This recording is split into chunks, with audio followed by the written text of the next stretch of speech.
Sound like my old grandmother. Somebody died. All these children. Billy, go away. I don't want you now. I'm too old for you. Okay. These kids. Mm.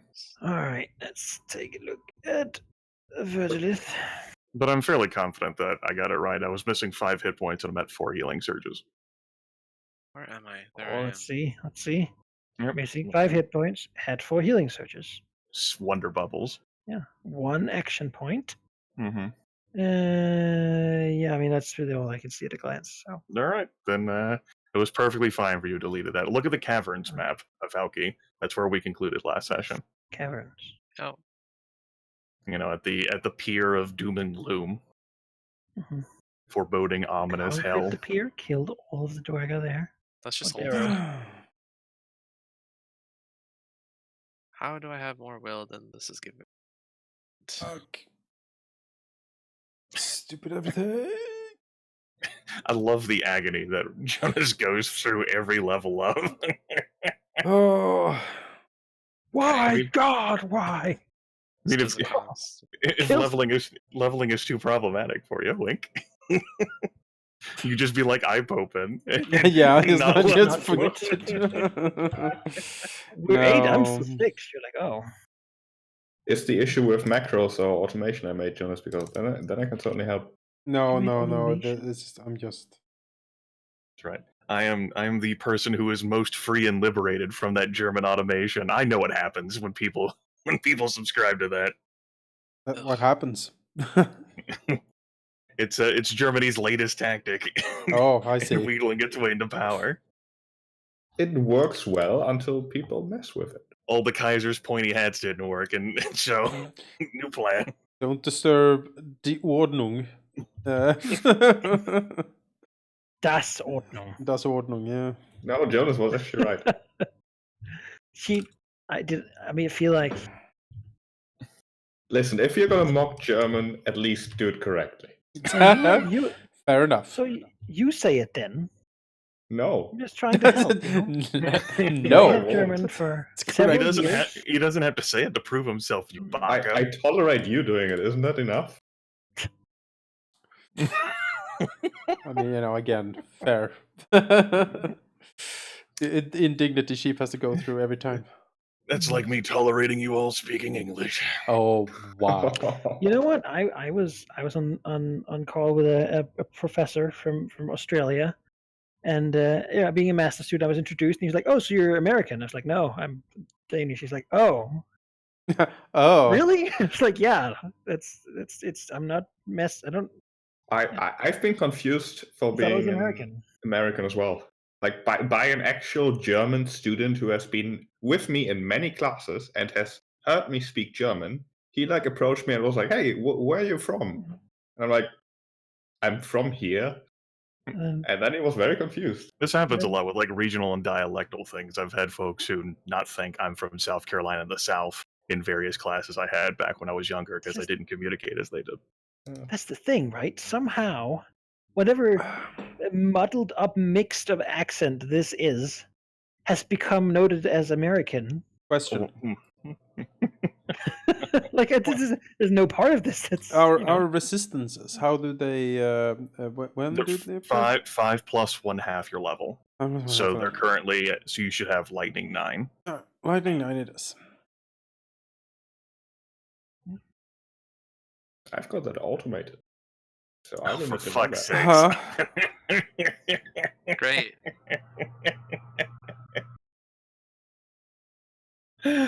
Oh shit. Wait, why are you healing? Why are you healing? I'm spending surges. Okay. What? Just making sure. I'm just making sure. Excuse me. Your icicles must remain cracked at all times. Those are the rule. Just because you have 12 surges, you can just sneakily heal yourself, alright? That's the point of surges. You better watch it. I was thinking about taking the durable feat. I'd have 16 healing surges. 16. Just skip every other full rest. Look at all you guys. 16 surges is pretty good.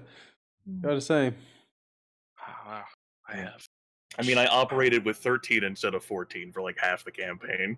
Bad guys like to step it up. Wow. Wait, no. Good guys? Other Of all the People. of all the populations we fought, people who would politically most constitute opposed to being you? good? Probably the cleric. He was the best among us.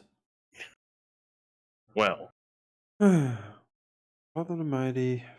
it was the Thayan. Yes. Mascari, we were rudely disinvited to your home. All right, we've had 3 encounters. We had the spider fight. We had the 2 Darrow fights. Yeah, since our last full rest. Yes, that sounds right. Okay.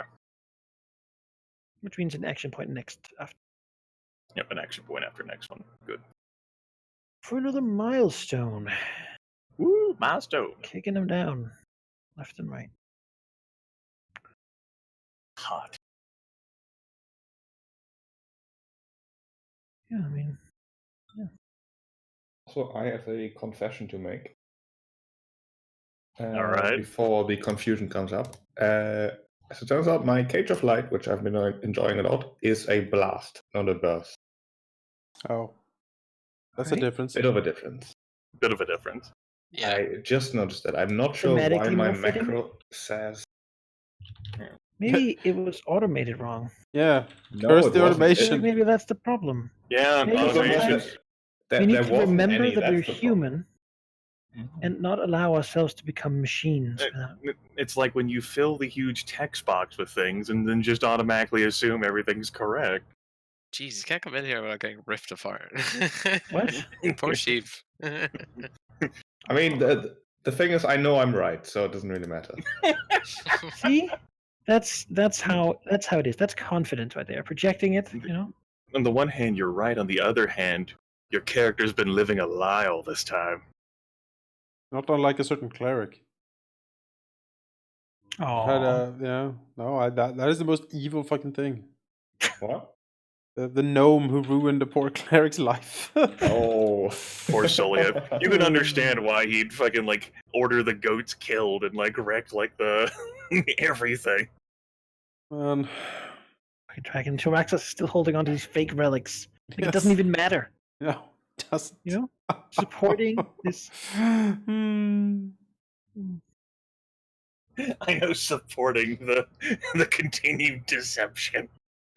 These The devout revisionist people. copper dragon. No. I know. Revisionist history. The dwarf Solia thought his entire life had been wasted.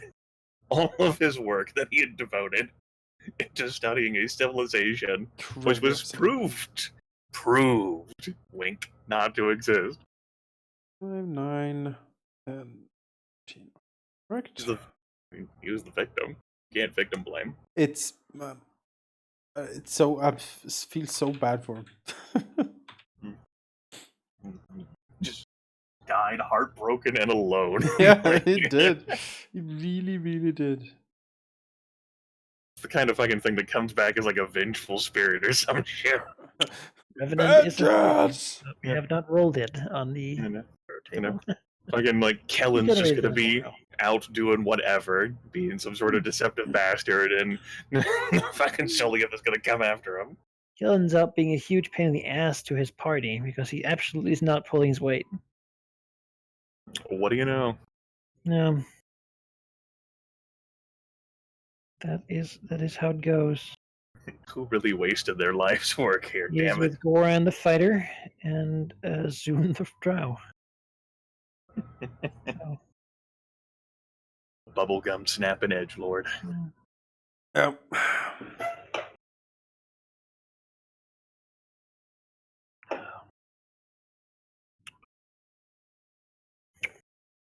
trying to deal with the Redden smugglers.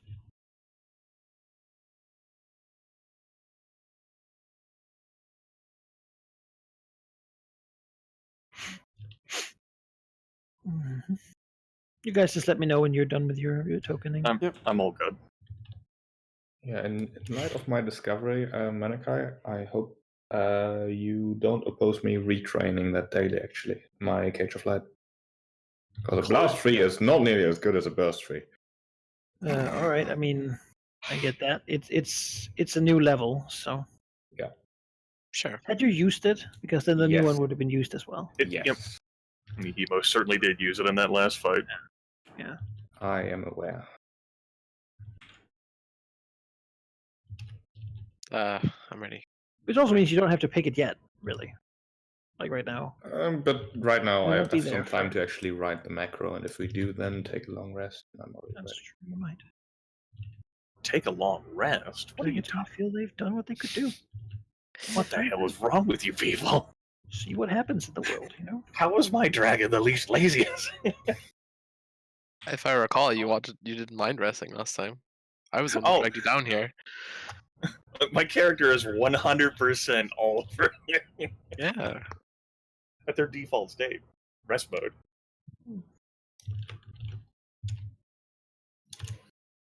Like normally that's like a fallback, like a secondary state for like power saving. That's her by default. Mhm. That's also a blast, by the way. Just letting you know. Blood of the mighty. No, it's labeled wrong because I always forget. I need to rename it in both things. Yes, I do that too. Daily divine fear necrotic shadow. I remember you going over this last week. It's a lot, yeah. Yeah, it's a mouthful. So, Ian. It's a lot Wow. of damage, though. With Yeah, everyone being able to teleport to some degree, I think I might take that utility next level. I And can leech off teleport your- daily with an item. It's not really. I mean, Don't Two accuse me people- of having mobility. I'm not. I'm just saying it makes it more preferable for me to take a utility that would help, like, use that. Not chimney for anything. Is Death Angel a level 9 utility? no. It's a It's a daily, yes. daily, I read yeah. wrong. I was about to say that would be some utility. My Ability utility with power power. is to kill your enemy. A wink utility. It's really useful to just murder them. So here you go. Great utility. This particular Find power. a lot of use for this.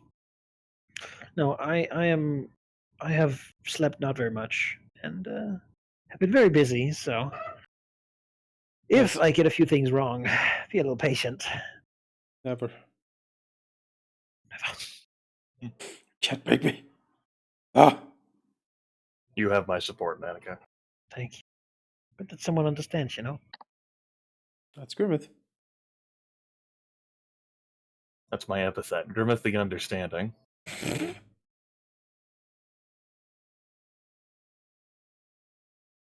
Doopy-doopy-doopy-doo-doo-doo. It'll be level 10's name change. Grimmith the Understanding. Alright. Grimmith, the one who understands. I believe my token is properly stated. I am ready to. Yep. Save it, to be sure. All right.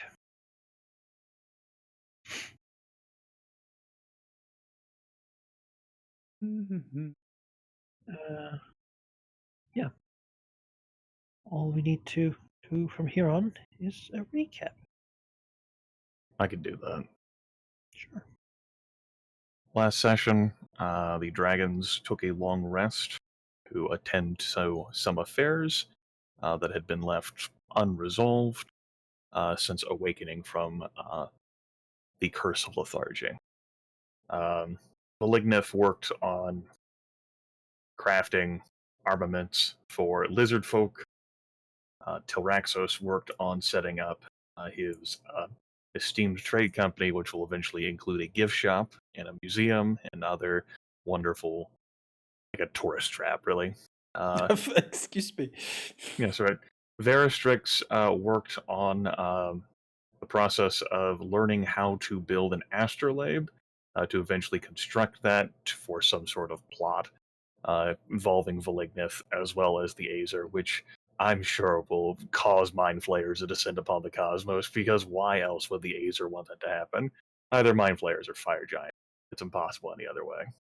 And Vertilith didn't actually like work on something so much as take a casual stroll flight northeast to tour, follow along the body of water, spotted elm, spotted redancier, a few other minor things, and made our way back.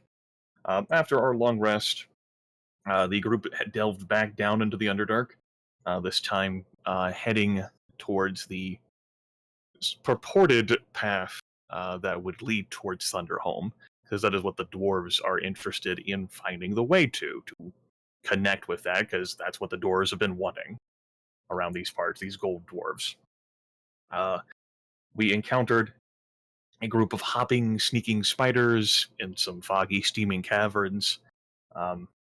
We resolve them easily enough, but it will take more effort to cleanse those caverns just due to their size, due to the steam itself. We also encountered two groups of Darrow who have been fortified with armaments that they would be incapable of producing on their own. We resolved those groups as well in some creative and inventive ways. After doing so, we cleared up the pier that basically is off of this like underground body of water, which is flowing towards roughly direction of Thunderhome, but who's to say how far away that actually is. We also, at the end of the session, took to the, let's say skies, that's not true, took to the ceiling above this large body of water and flew ahead far enough to catch a glimpse of the other side of the shore. There is like a ruined like construct there of some sort of fortress or city of some kind that was clearly of giant make, but there's signs that a smaller civilization, dwarves, carved their own structures and existence into that. It's also clear that more Darrow plague that structure as well. So if we're looking to secure that, which is one of our goals, which we'll go over in a bit, we'll have to cleanse them most likely, as they seem difficult to communicate with. That's where we ended the session, in flight, glancing at that.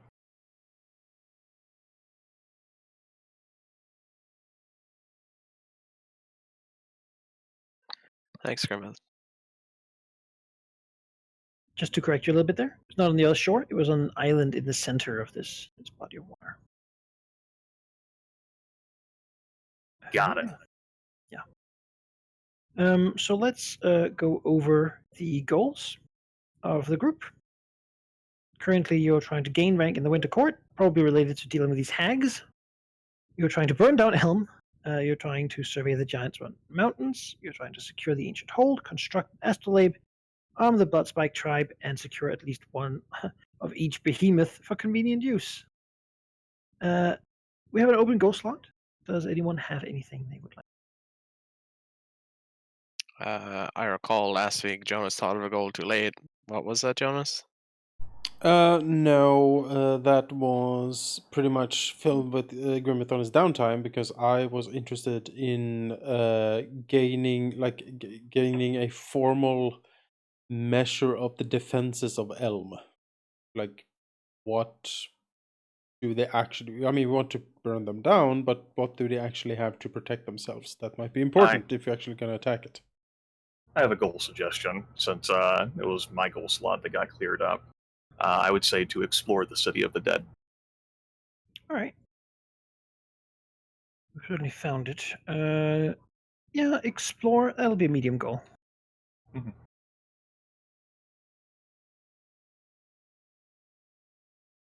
And explore basically means discover what's there. Yep. Yeah. The Harpies noted that it exists, but I don't know anything beyond its existence. Yes. There's also a lake up there. You haven't not checked out.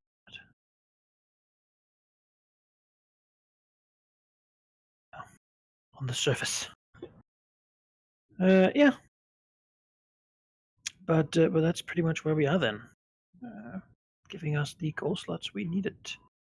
Yeah, the dwarves, indeed, to catch you up on that, they did want to get this place reclaimed, but that is not their primary goal right now. The primary goal right now is to find a path to Thunderhome, because right now they're not enough dwarves that they could have a hold. Basically, they need like ideally some trade or some sort of connection so that they can begin bringing more dwarves through. It was hard to sell people on this expedition, especially given that dragons were there. But success might very much change that. That said, you had some ominous, little constructed, what do you call them, like not dolls, but like effigies. That said that it seemed like there was something ancient and eldritch having claimed this water as its own. Along with the mysterious pinpricks of light that we spotted. Yes, Yes. strange lights dancing across the water. And all the lights were like, "Oh, come over here." Yeah, they were very very enchanting and tantalizing, and like Yes. Yeah, no. yeah, I could feel an unnatural urge to go to those lights and to look into them and to bathe yourself in them. Yeah. No. The dragons, I think, promptly said that they had enough to deal with. But what does that mean for them? Where the dragons have done this far, the dwarves. Well, once the caverns of spiders are cleaned, they can get through and probably begin making a boat or something to like check things out a bit.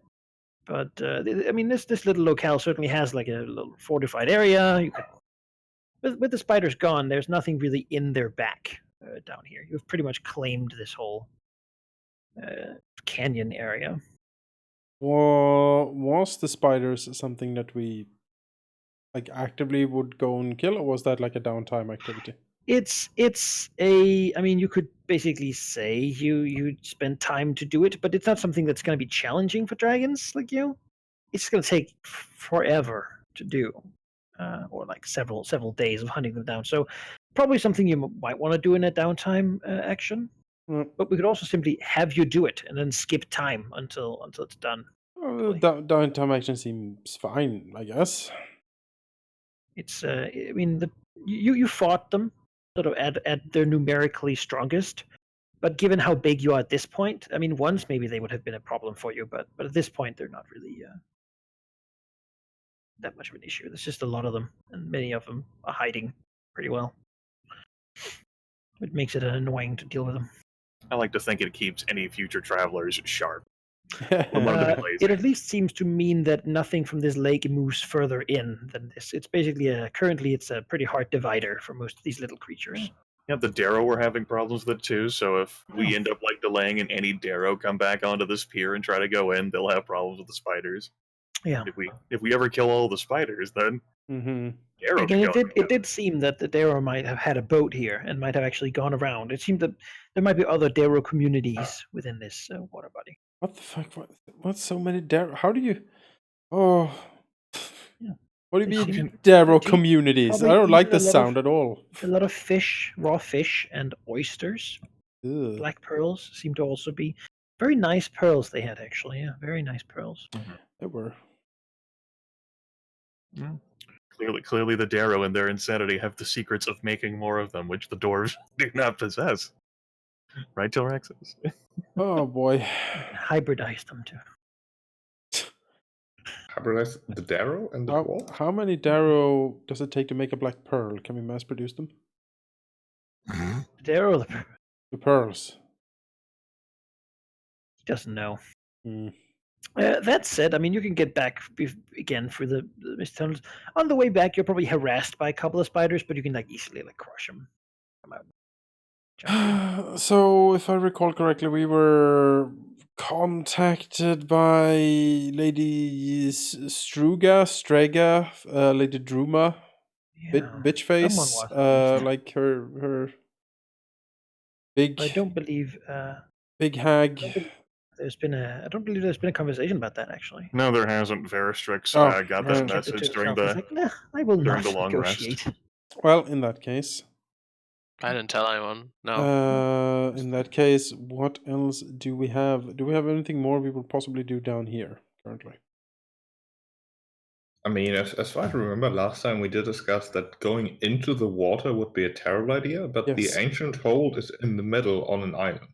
Yes. I don't I don't think we should do something with that directly, unless we're actually ready to be around here. I think the hags are more of a pressing issue Yes, than clearing out that island. I agree. And I agree. Yeah. and while it's possible the hags might be doing something around here, it's also entirely possible that they're not. Yeah. Yeah, with the spiders being a natural barrier and this water also acting as a natural barrier, I am fine. We've cleared this out. We can return to this in the future. If we're going to do anything else down here, it should be focused on the hags right now. Otherwise, we should go to the surface. I'd say we go after the hags. I mean, they've become a problem at this point. Yeah. All right. If the discussion runs to that, then Verisix will tell them of his message from Mother Druma, which calls herself. Let's do it in character. Sure. I mean, okay. You will. I'm not going to read out the message, but you will say what she has said to him, and then we'll say. I don't actually remember what the message says, Yeah, I Valky, don't either. All right, then I will post it because I'm not reading this out. Okay, Valky. Vershix will say, if we intend on going for the hags, then perhaps this is important. I was willing to wait, but... You didn't think the hag speaking directly to you before was important? How do you know this is a hag? This is a creature speaking to me in my mind. There is no way to tell what this is. Oh, so you're saying it could have been something worse pretending to be a hag, and you didn't think about telling us because it doesn't concern us, does it? I mean, if you go mad or get coerced by some whatever it is that can talk to your mind directly, don't you think we should be aware of that? You being the word of reason isn't something that I'm used to, Malignant. But yes, perhaps I should. I decided not to. Well, Take it as decide you better next time. Turaxos shrugs. If Mother Druma is stupid enough to come out and meet us alone, then we should meet her up and kill her.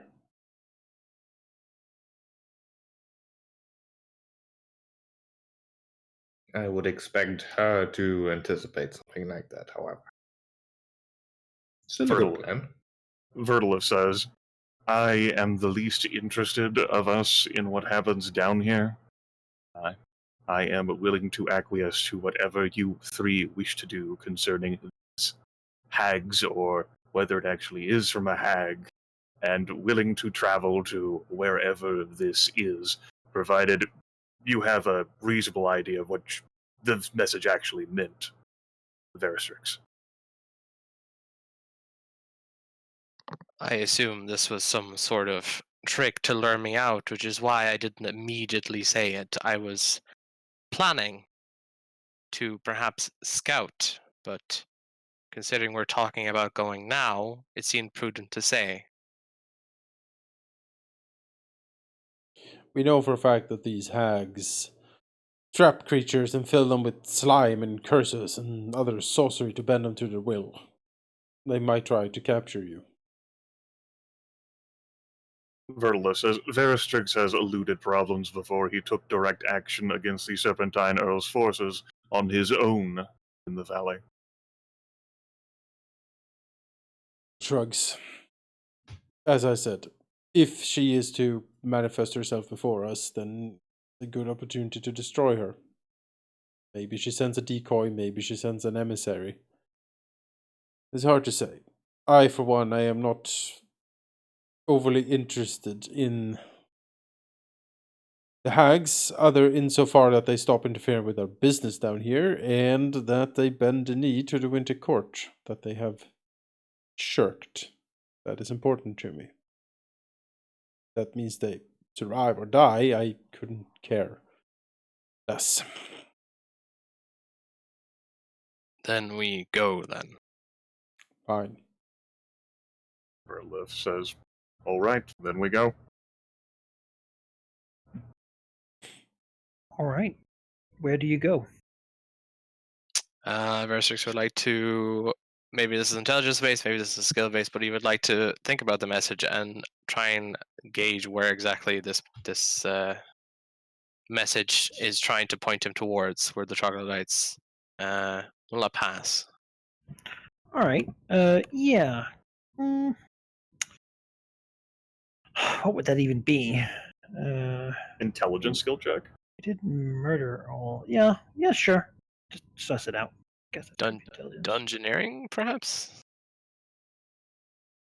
No, it's more like I do have a snake man in my camp. We could question if we need to. Yeah, it's fine. If I fail this, we can just roll to 1. So he doesn't remember what they said. I mean, they will say all sorts of gross things when they were dying. So yeah, it's just Verstrix. What are you gonna do? Yeah, Verstrix doesn't know, which is probably why he didn't say it in the first place, because he wanted to figure out where first. But Verlith says, I suppose this is why you kept that entertaining, as you thought of it, creature. Rasmus nods sagely. Yes, that was clearly the reason, not just because this creature amused him. Well, in that case, I suppose we can make our way back up to Tyrax's lair, and he will find the snake man to try to question.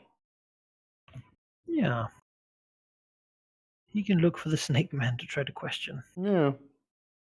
Adrian, where's the snake man? Faden has to keep an eye on the snake man. The snake man wanted to go outside for some air, but Faden didn't let him. So. Yes. Excellent. It seems the snake guy doesn't do so well in the cold. So what? He doesn't like it. Yeah.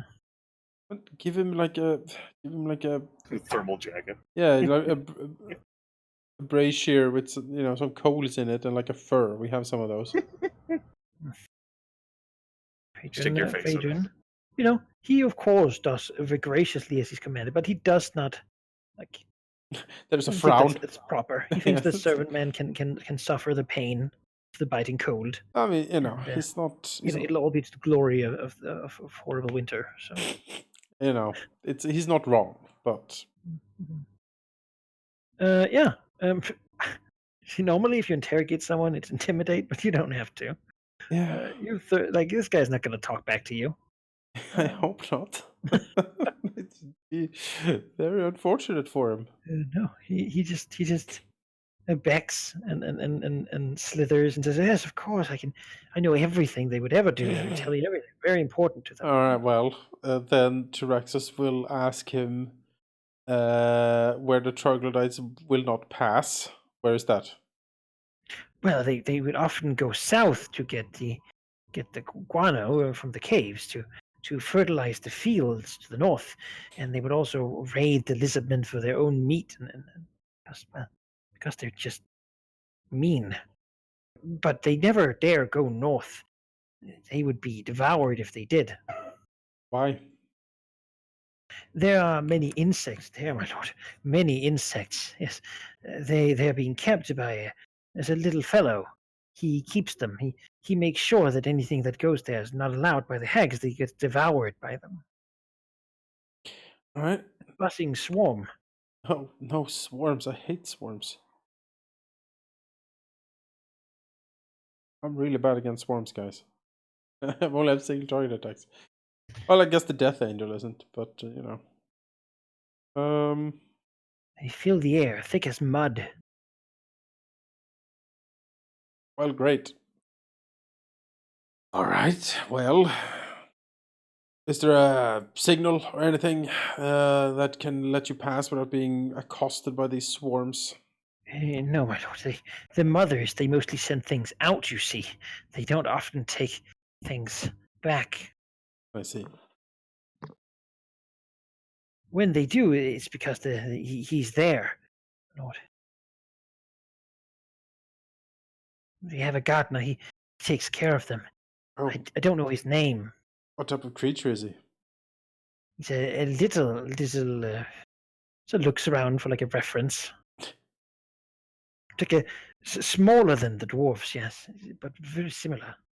Like a darrow or something, probably.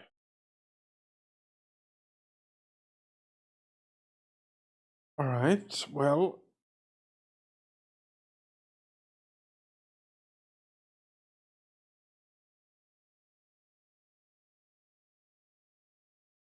I suppose then we know roughly where to go. Into the insect-infested swamps north of the troglodyte camp. Hmm. Bring your anti-insect spray or whatever. Also, Death Angel is a blast 4, but it only targets one creature, right? Yeah, it's one creature in blast. Okay. One creature within blast. One centipede in the swarm. Yes. Attack! That centipede is freaked out. Verlith lets out a puff of acrid smoke and begins trundling all the way back down to the Underdark to go back down to the Trog area. If only I had sending. I could have contacted, but alas. Wouldn't have wanted to wait down there anyway. It's possible that the were-servant might not have known. Yeah, and anything that's limited by number of words is not good for this guy because he does a lot of groveling. Yes, well, that's Okay, good. what did he say? Oh, he just got through all the my lords and please and you know, he didn't really get started. Yeah. 20 words or whatever. It took. Yeah, it was just a lot of groveling in the beginning, and then it's cut off. You're like, damn it. Bertolip doesn't exactly enjoy these trips due to her clumsy nature. She ends up cavern, like stalagmites and stalactites end up We need colliding with her. They collide with her, not the other way around. We need a Verdia lift to, like, lower her down. Well, if she could, she would have little noblas or something carry her on Yeah. a shield, I'm sure. Squeaky little goblins. Ooh. Though it is probably worth at this moment to note that now and then she ends up incidentally passing through one of those cavern obstacles instead of breaking it. She does not notice this. All right. Yes. Yeah. You move. Just put you up in this nice troglodyte cavern map again. Steer me, oh mighty lord. The same Guide spot, me. but it's much more fitting for than. Has the stench begun to fade away from here? No. It's only gotten worse, kind of. Actually, Yeah. you can hear a lot more buzzing going on, as various sorts of insects have. Well, it seems actually pretty uniform insects. It looks like very big, like locusts, like giant grasshoppers. Verlith inhales deeply, begins to let out a series of hacks, and she says, I had thought with the troglodytes dead that this would get better, not worse. It's sort of a mix of like the horrible smell, but also rotting. Like troglodytes don't smell good when they die, it seems. Yeah. She normally likes rotting flesh, and that's had the preferred way for her to eat meat, but this whole troglodyte thing, good lord, no. No. How does it get worse? She thinks to herself. How? What a cunning scheme to not want other people to eat them. Yeah, I mean, you can go here. There seems to be no one here currently. A couple of troglodytes did run away in like the first battle you were in, but there's no sign of them. Sort of in the cave. You continue north, I assume. I think so. Reluctantly. Yeah. The busing does indeed seem like you can see the many of the bodies just in this sort of time it has been a day or so. A lot of them have already begun being skeletized by these locusts. They're about the size of like 3 fingers or so. Not for dragons, obviously, but so they're fairly big, but there's also a lot of them. They're just devouring this flesh. It seems like they don't really care too much for the greenery here. They could probably eat it. And actually, as you sort of move it, it seems like they have eaten some of the stuff, but seem reluctant to eat the greenery further north, as if something compels them not to.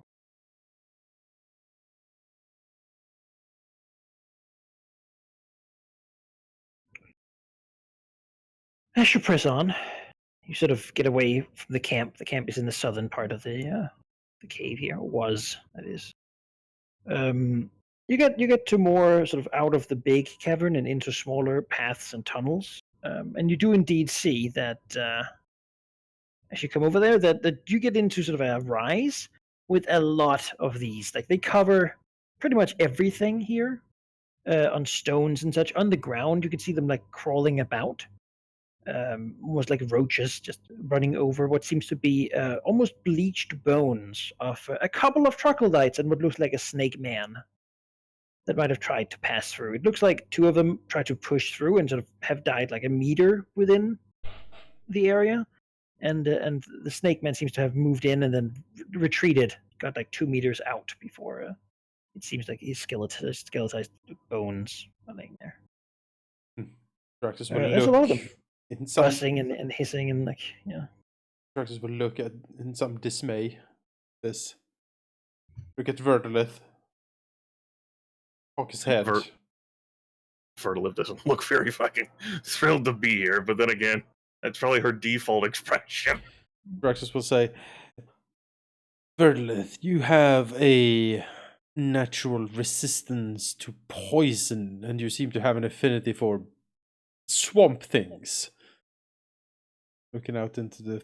Perhaps you should lead this foray. Verdolith says, well, swamps would be more of a different dragon, but sure. She, snorts.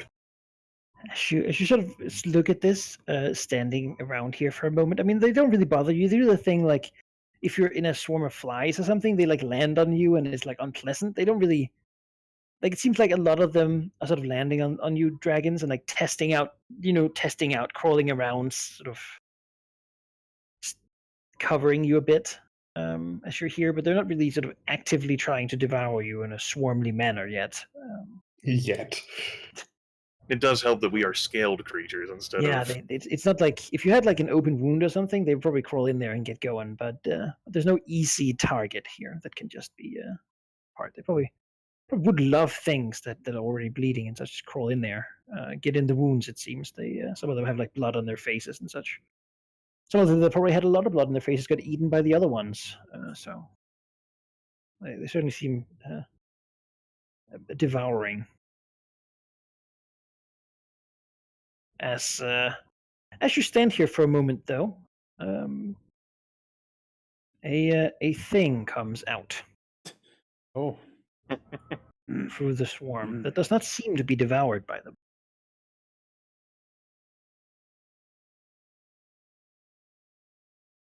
Verdolith narrows her eyes suspiciously. How could something come out of the swarm and not be devoured?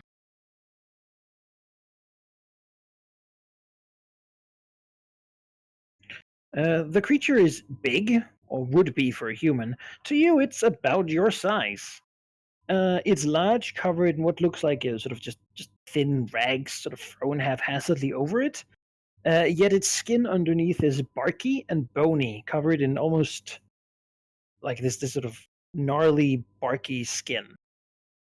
Some of the insects do seem to like bite at it, but the wounds close almost so fast that they capture the creatures inside whatever holes they bite in it. It also seemed just mildly annoyed at the biting insect. Its yellow eyes sort of peer through the swarm towards you, but it can't really see because these things are sort of really obscuring vision, something fierce. It might be similar to creatures you understand something about, except that it has massively oversized teeth from what you might expect. As it comes out and walks towards you through the swarm. Nah, disgusting.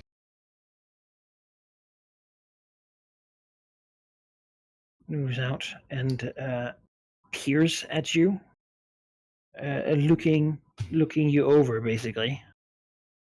I think it'll find that we're peering back at it. Is that a hag? It grunts a couple times in sort of unintelligible thought, or not thought, words. Verla says to Vlignith, "No, not a hag."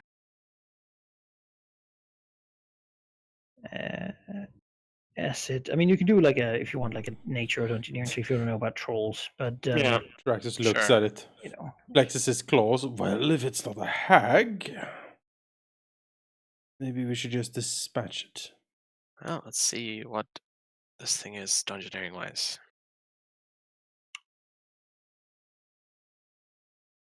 Give a nature check. It looks very similar to the ogres and giants that we faced. 1d20 plus what's the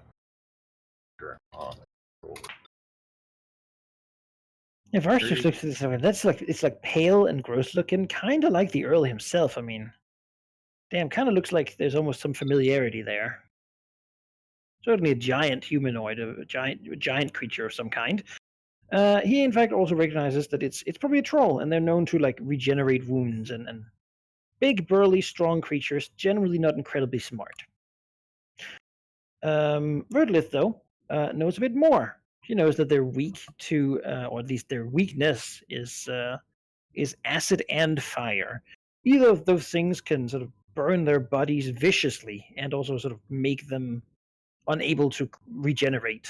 She knows that if they're not killed with that, you can pretty much beat it to a pulp, and it will sort of gather itself over time. They're generally, I mean, they're big creatures. They're not smart creatures, but they are known to be very, very vicious. And this one, she thinks, given its oversized teeth, is certainly a prime specimen of troll kind, or maybe some subspecies that seems even more vicious than the standard troll. As you sort of look at it and inspect it, though, it does seem strange to both Varstrix and Verdlith that it's behaving this way. They're usually brutish, grunting beasts that sort of stomp about and constantly roar, and they're generally not very patient creatures, but this one is eerily silent almost. And just as you're sort of looking at it, it moves down, bending down in some of the muck here, and it draws a symbol. The symbol is a numerical 15 before it stands up with a dull look inside. So anyone who wants can give an insight here if you want to try to see if you can understand the situation. Sure. Sort of as Tilraxos is like noting that we should kill it, like Verliv goes to like say otherwise, and then the troll like kneels down to like fucking draw a number 15. His insight days. That.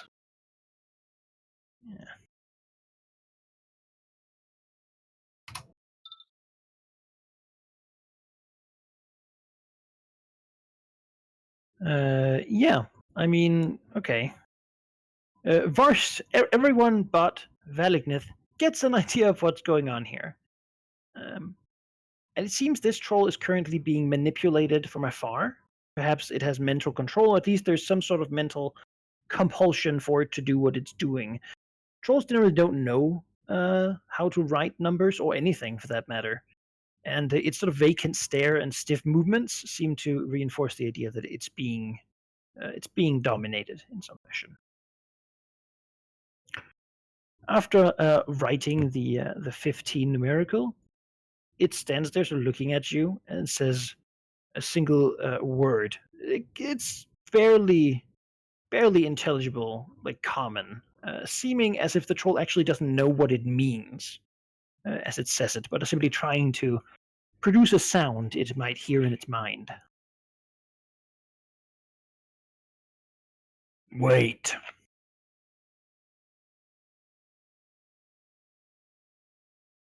Okay. And Verlith like lets out like a puff of like poisonous like smoke and closes her eyes momentarily and says, basically to the others in common, because it's not like the fucking troll's gonna understand. Like, one of this meeting, guess it's gonna happen here. We wait and we see, I suppose. Draxus is squinting angrily at the troll. It's sort of vacantly looking back.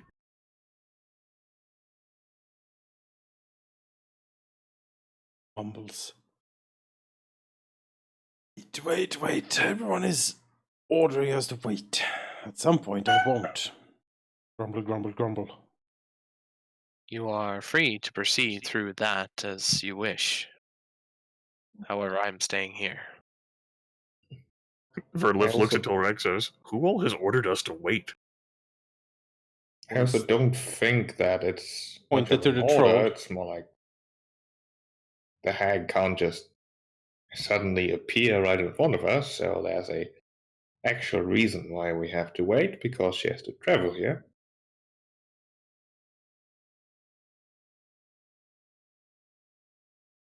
Bit of a difference to making us wait intentionally to annoy us and making us wait because something has legs and can't just teleport. If I might remind you, she said in her message to wait. Here. Verlith will take to just slowly moving back and forward over the passage of time, snorting at whatever flora and fauna gets in her way. Mm-hmm. Lots of insects. Mm-hmm. Surely they would not be too stupid to try and crawl inside the dragon. They would surely be devoured by the dragon. Yeah. She can eat them. I mean, they're not particularly tasty, but Opens her really mouth. stopped her. They fly in. She But they closes don't her appear mouth. poisonous. Just like the kind of things that would bite like the inside of her mouth as they're in there. As it turns out, dragons have swallowed worse things than Mm-hmm. dumb biting insects. I mean, given how big her throat is, you want to bite all the way down, Yep. trying to crawl up around. It's okay, I played Dungeons and Dragons before. I know what swallow hole mechanics mean. Mm-hmm. Down in the poison acid. That's right. They don't deal enough damage to get through my gizzard. Yeah. Yeah. I mean, you wait patiently, certainly, and as you wait, what feels like to some of you perhaps an eternity, but really is even to dragons, I mean, not that long. You see more things coming through the cloud of insects.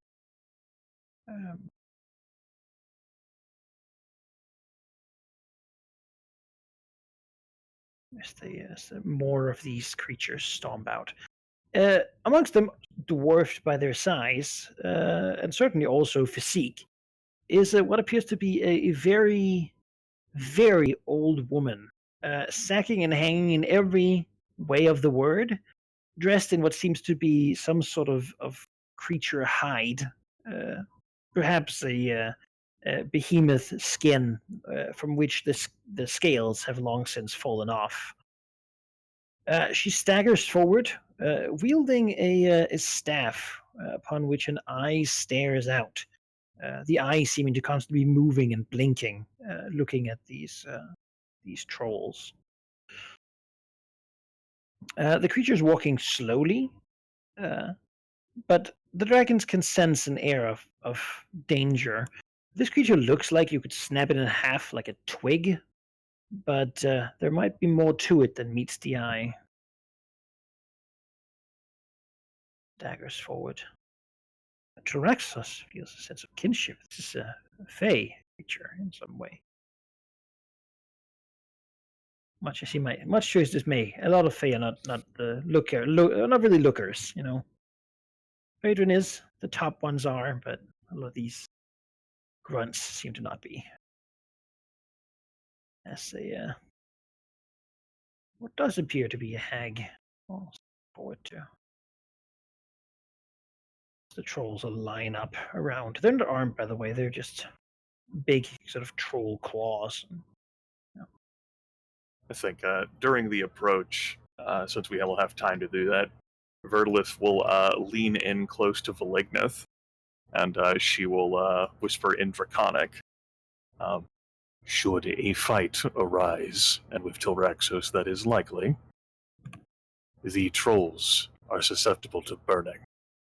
And that is what you do best, much as was the case with the Earl that we fought. Velignith nods slightly, whispers back, I am good at burning things. They will be difficult to slay otherwise. I, however, don't expect a fight. Tilraxos has been made to wait, and yet he is not quite as angry as I would expect him. I would expect him to try to arrange something here instead, unfortunately. Verlith just like snorts at Velignith and will like lean away from him. Hag staggers forward in the muck, barefoot, no less, as leaning on the staff, clearly of physical weakness, really.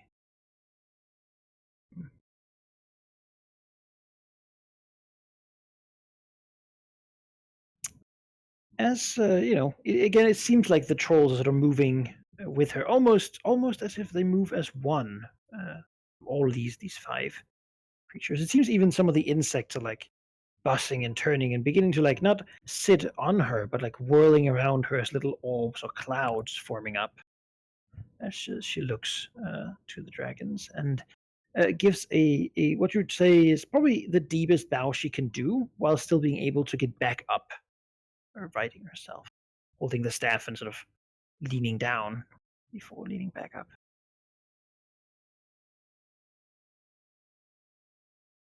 I am pleased you've come. I thought you might not have. Perhaps things will turn out better than foreseen for all of us. This is Tilraxos's territory, given that it's a faint creature. So Verishix will be at his side, but we'll wait for him to take lead on this. You probably don't want Tyraxus to take lead on this, because he might just kill her. Go for it.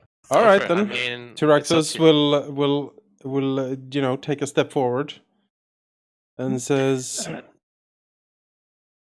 Sorry. And says, I take it then that you are Mother Druma, the hag who leads this coven below our valley. She smiles slightly on her withered face and says, wish I that it was so, Tulraxos. I am Mother Druma, certainly, but I am one of 3 who lead this coven. And sadly, it appears that I am the one of 3 who has been outvoted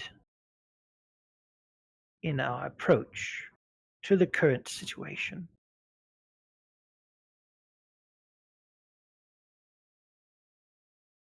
Elaborate.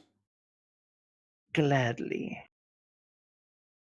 We, together, the 3 of us, he gestures behind her slightly.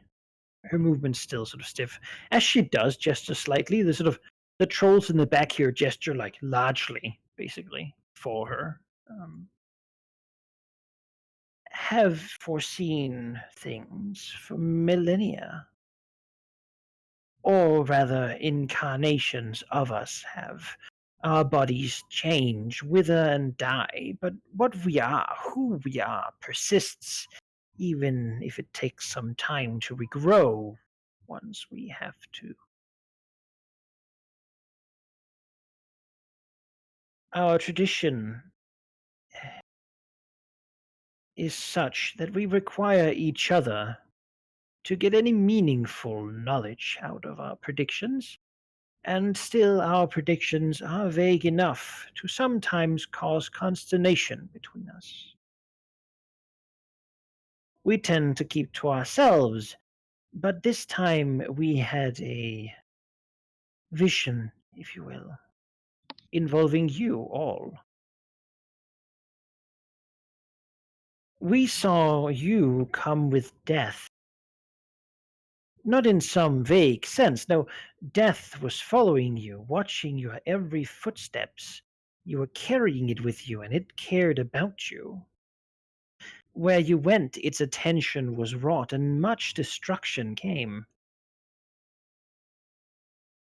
I am afraid the vivid details are indescribable. However, it spooked my dear fellow. Sort of looks to search for words. Fellow. She just waves her hand. It spooked them, and so they panicked and have taken whatever steps they believe necessary to stop you. Stop you from approaching, stop you from growing, whatever they thought they could do.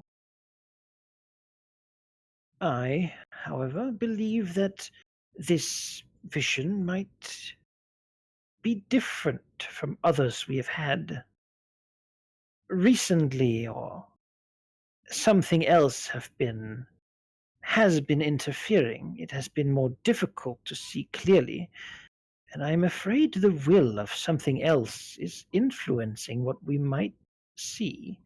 Something that is powerfully psionic might have influenced the visions, and I do not like being taken for a fool.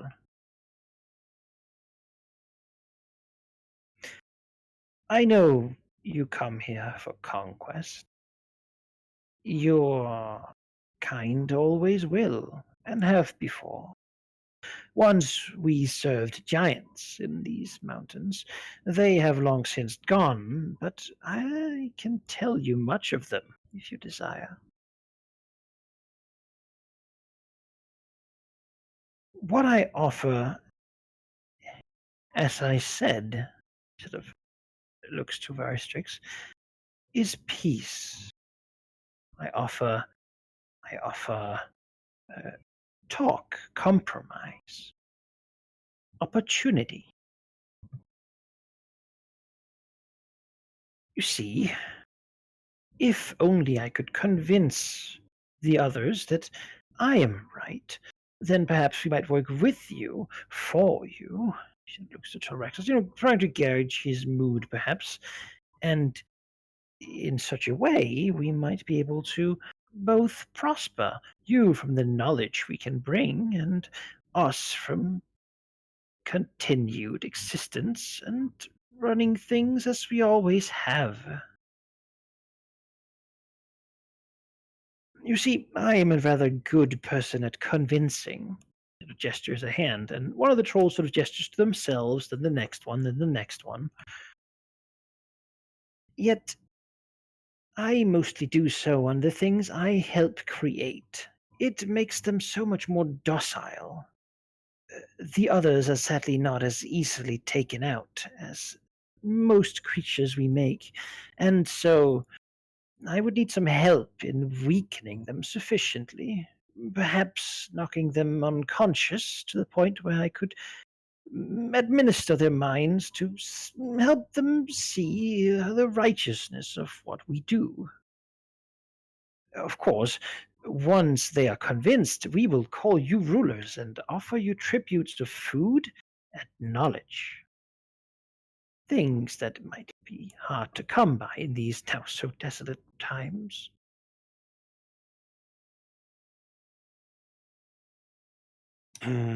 Directus. What kind of food? Directus holds out a claw, just, and he will say, "I suspect that you recognize my status within the Winter Court."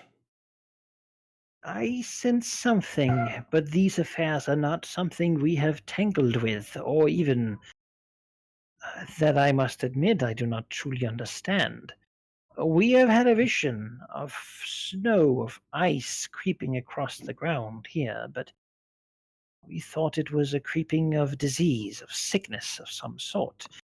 Seeing you now, it does rattle me that perhaps we have been more wrong than I thought, but alas, I must admit I am ignorant entirely of what you speak. Then let me enlighten you. I am a low earl of the court of winter.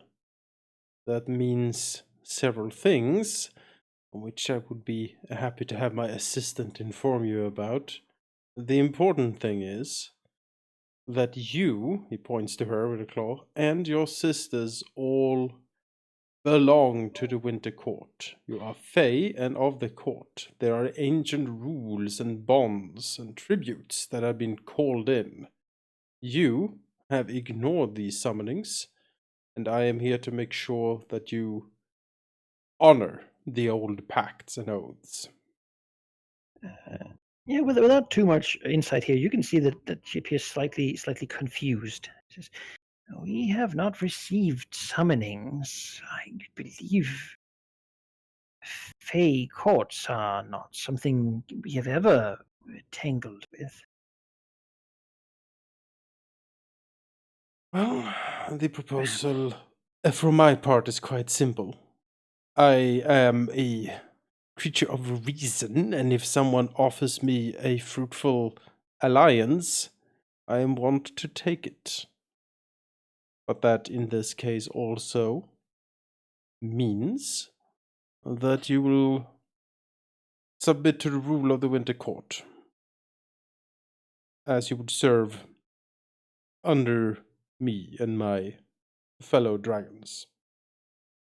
I admit I am ignorant of its meaning. I shall try to educate myself in this manner. However, I believe if our pact strikes, that I will have little choice than to join whatever group you desire. First nods slowly. He's fairly satisfied by this. We were never made to rule ourselves. It was never how it was meant to be, but the others are younger than I. They do not remember as well yet. They will grow into it in time. I, however, would not dare to cross them openly. Hence this whole meeting locale. And what exactly is it that you wish us to do? I would ask that you enter as if I had not met you. I can make sure that the insects, he gestures around, will not harm you. That should make it significantly easier. There's a lot of them. I, at least, do not control. I can command our gardener to let you through. I would ask that you dispense with the guards, ideally with as few casualties as possible. Then I would ask that you make my fellow mothers um, thoroughly mentally susceptible. That's like that, suggestive, voice, so that I might administer some sense to them. Their private minions, however, I don't think we can help but have to destroy. Without their control, they will be rampant. If you are willing to listen, I will tell you something about the others that might help you in this manner. Rexo's like, Her voice turning very looks. grandmotherly and sugary in the end. George just looks over to Veristrix, since he is usually someone to spot lies. Well, Makes sort of a motion with his dragon head towards the hag. sure. Initially, from what Beresix knows, this type of this power that she claims to have is fairly standard. He understands this is a thing, but perhaps she might be hiding something behind her intent. So he would like to see, with some insight, what that Yeah. could or could not be. I mean, Insight is just trying to understand what's going on here. Like, Yep. really, though. And yeah, he has a pretty good idea. You know what? Why don't you give me an Arcana check to go along with that? These are fey creatures, so Arcana is. There you go. Well, look at that. Yeah, looking at this Mother, it appears to be hags have types, as it turns out, and this appears to be what's called a packed hag. They're known to be domineering and generally to be very scheming and sort of almost untrustworthy. Their abilities are generally focused upon manipulation and calling people into do their bidding with or without their own will. They have the power to change or mix around people's memories while they sleep, and generally take control of minds. Beyond that, if you fight alongside them nearby, um, they can take advantage of your moment of or any moment of weakness to snap into it. They're also psionically active creatures, as are most hags. Hence, they can join together to make a coven and begin to do special powers. So certainly, the power to do this seems to be within Mother Druma's sort of All right. acceptable. It seems this might be. I mean, it seems if Mother Druma says she's true, which do seem that she's speaking the truth. This is a blatant power play towards perhaps gaining new masters that are not the two other mothers currently controlling their sort of shared decision making. Right. Verstrix will say out loud for both of them to hear. She speaks the truth, and yet I have one problem. As he lowers his gaze onto Mother Druma and says, "Do not enter my head again without permission." I did not know how else to contact you, but very well. I understand. From now on, however. He nods.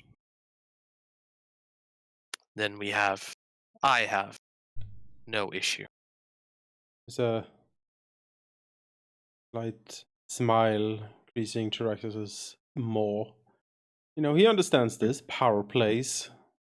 Out of like the corner to Rexus's eye, like he'll see like Vertilif give him like the equivalent of like the draconic thumbs up. She's very clearly like just wanting to resolve this. If it means like not fighting this hag too, she's all for that. Tyraxus nods slowly then and says, "Very well. My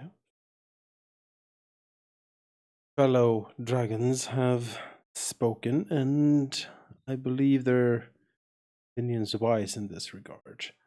I believe we shall accept your proposal. We shall help you beat some sense into your sisters, mothers, and in return, you will bend the knee to us."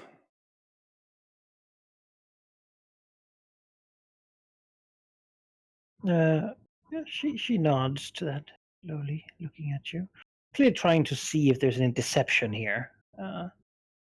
But probably having trouble of it, given that you're dragons. Yes. You're somewhat naturally intimidating, even to a creature like her. Yes.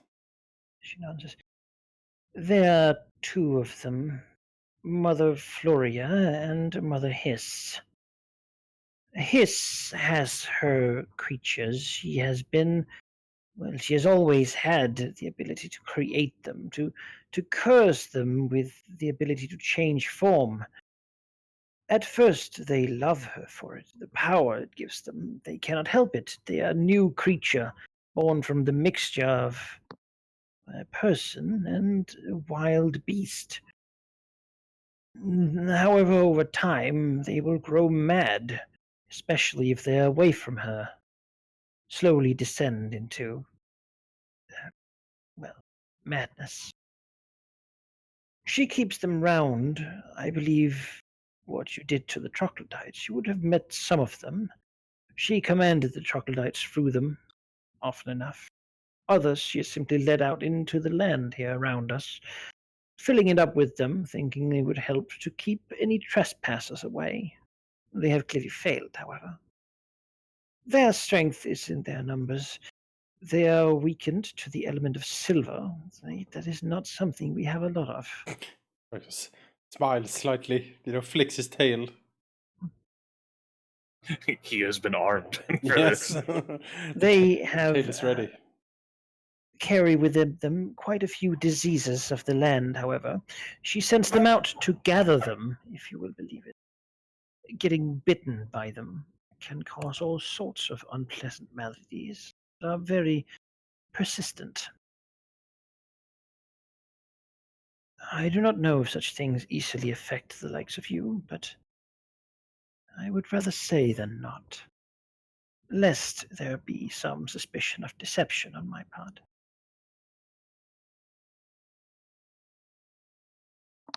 You are clever.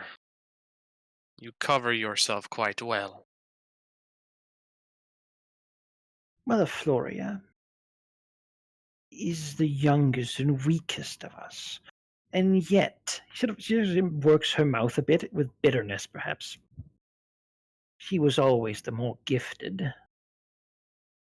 She changes things, or even creates things. You killed some of her creations.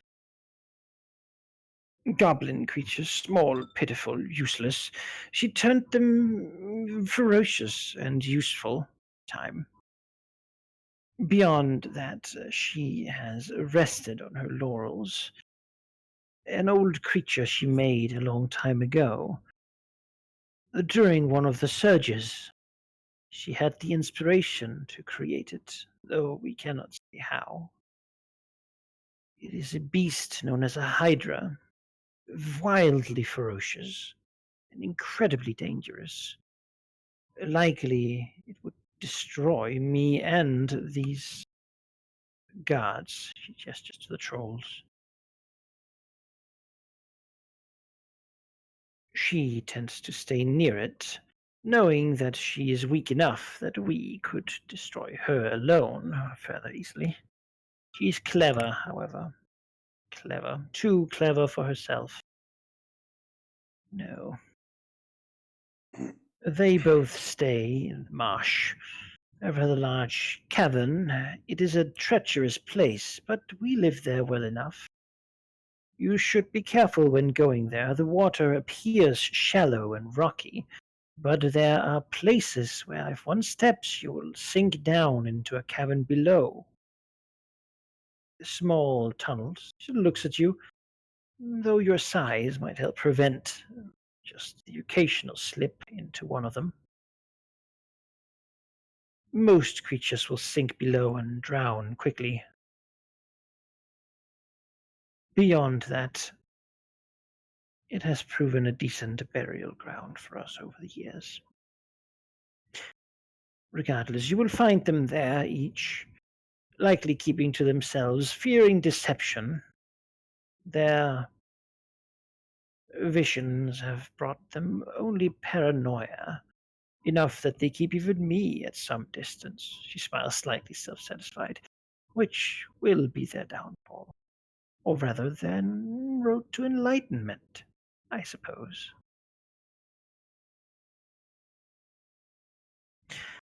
I do not control the guards.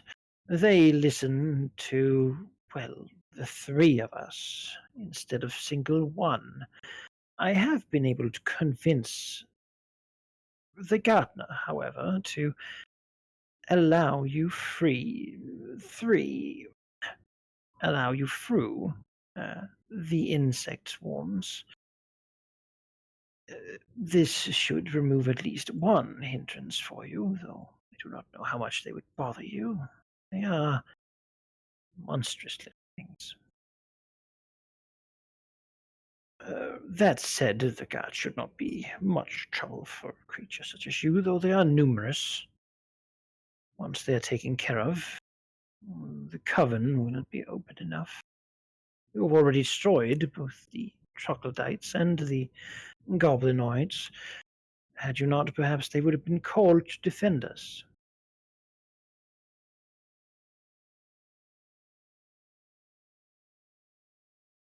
Vertilith actually speaks up for the first time here. Queries, what of your own personal guards? If you're looking to claim something from this, then perhaps something directly could be risked on your end? She sort of looks to her guards, looking back to Vertilith. And sort of her lips sort of shift a little bit as she wettens them. I risk my own destruction should they discover the deception before they are taken care of. I am old and frail and will soon need a new form. I am not quite ready to take that step, as such I would need to sustain myself for now. I will require them to keep away whichever of the mothers you do not strike at first. Should they fall suspicious, I would rather not be exterminated. Vertilith says, but what cause would they have to fall suspicious? You've handled everything so well, and we for certainly will be handling everything so well ourselves. We do carry death with us. Yes? No, she sort of looks around. She feels uneasy at these questions. This meeting is taking longer than I expected. My absence would be noticed. There's always the gardener, of course. He is not of our world, an untrustworthy one. He is slippery, if anything. His mind is closed to me.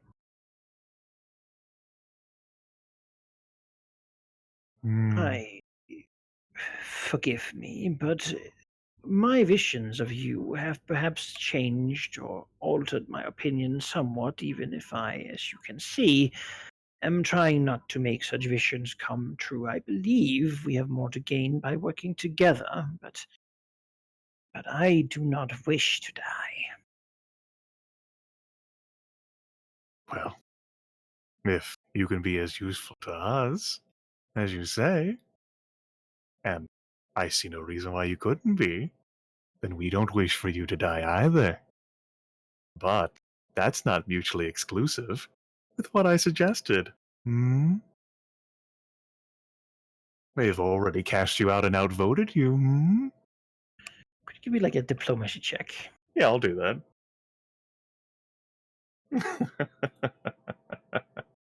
The ever so reasonable, soothing tones of the Green Dragon. For diplomacy. I'll keep that instead of using my fast talk to reroll that. I have taken steps to ensure the insects do not bother you. I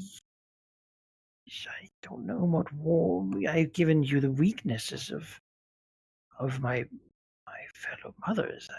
What more could I possibly do to help creatures such as you?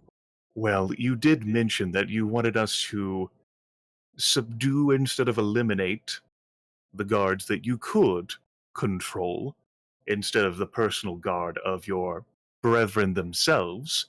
So if through your own direction your trolls took care of that subduing, it would free us up to focus on who really matters, yes? We are killers rather than subduers. And she like opens her mouth wide and all the teeth show. Do not just. I can command them to. I can take some of them away, perhaps subdue those. I I could not take all of them. That would make my deception obvious. But if Verlet bobs her head. she used to be sort of struggling to try to find something she could like thinking about how she could accomplish something. I could always problems to the north. I could take some of the guards and some of the laborers, take them out of your way. Yes.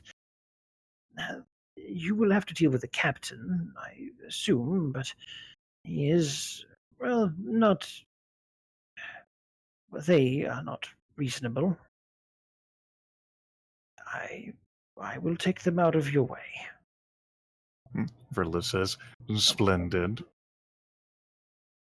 That'll make it so much quicker and easier for us to resolve your brethren, and then you won't have any worries or concerns regarding to them at all, because they'll both be subdued quicker, because we will not have to subdue the guards."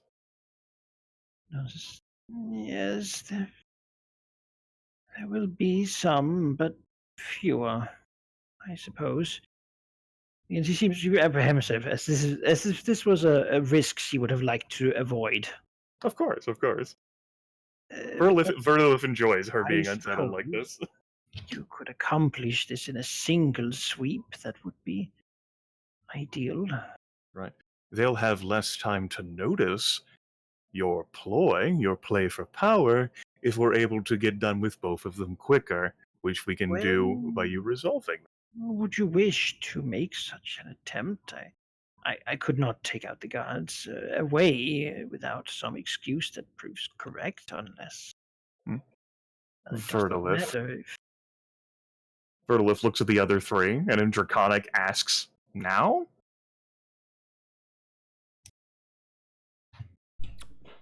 Director shrugs and says, "Yes, I am ready to strike." Just Hypnosis. Give me some moments, then. I will need at least a couple of hours to remove the guards. The ones I can get. It's a very short notice.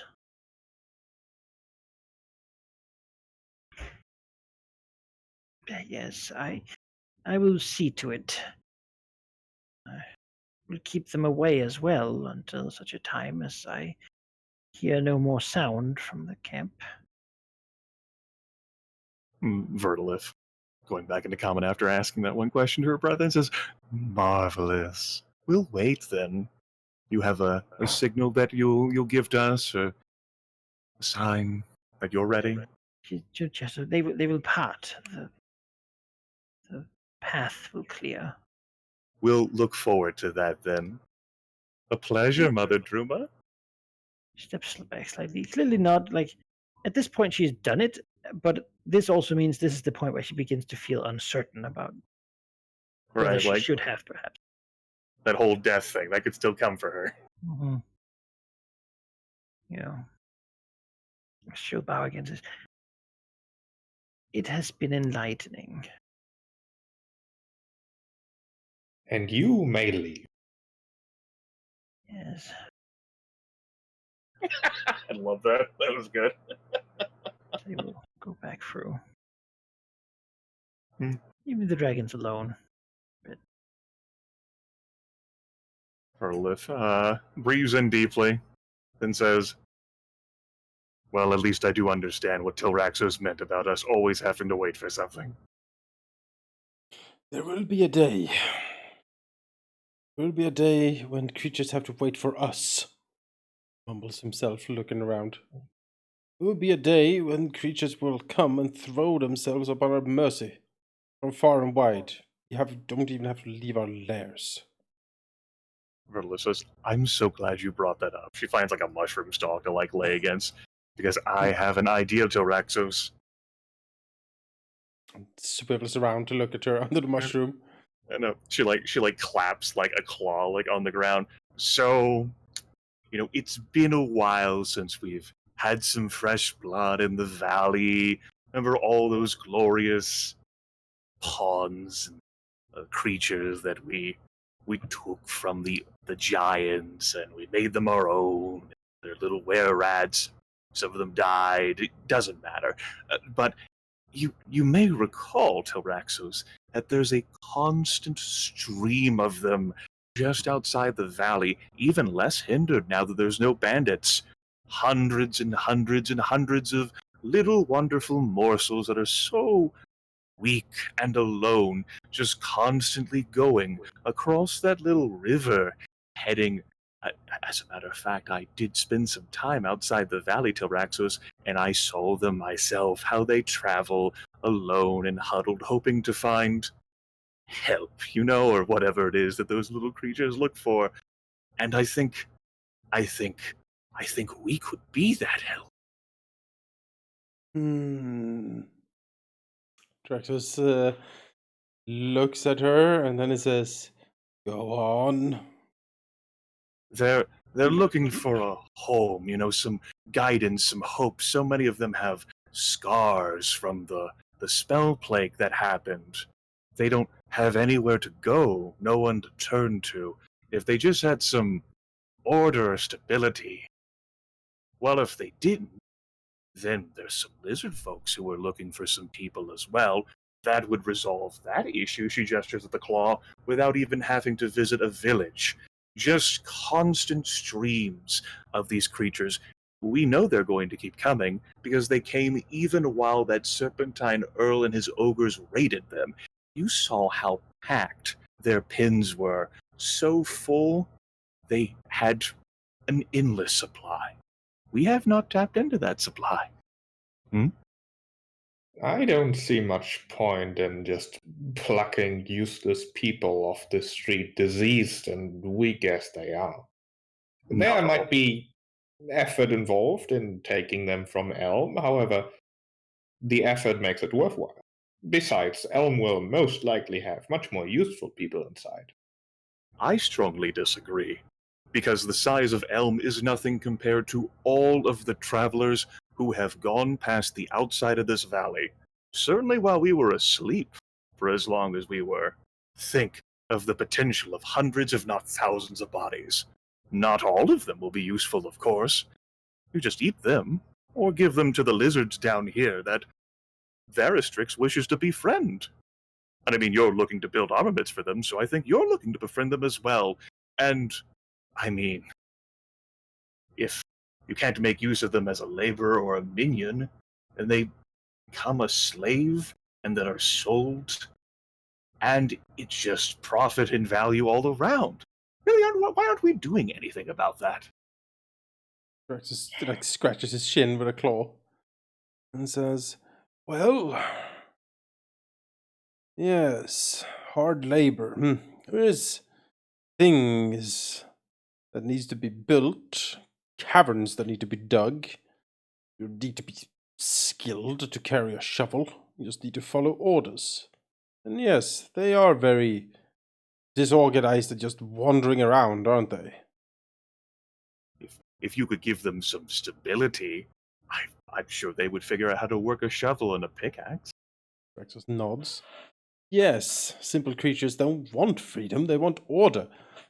They are too weak and cowardly and stupid to think for themselves. They need a firm hand to guide them, to tell them what to do. There are so many of them. If something should happen to the ones you get, there's always more of them out there. Unlike those dwarves, until you get more of them, really, these refugees, she says derisively, like the word's so foreign to her because she's only heard it from others, would be the best source of labor and profit from giving them to the lizards to give to the lizards.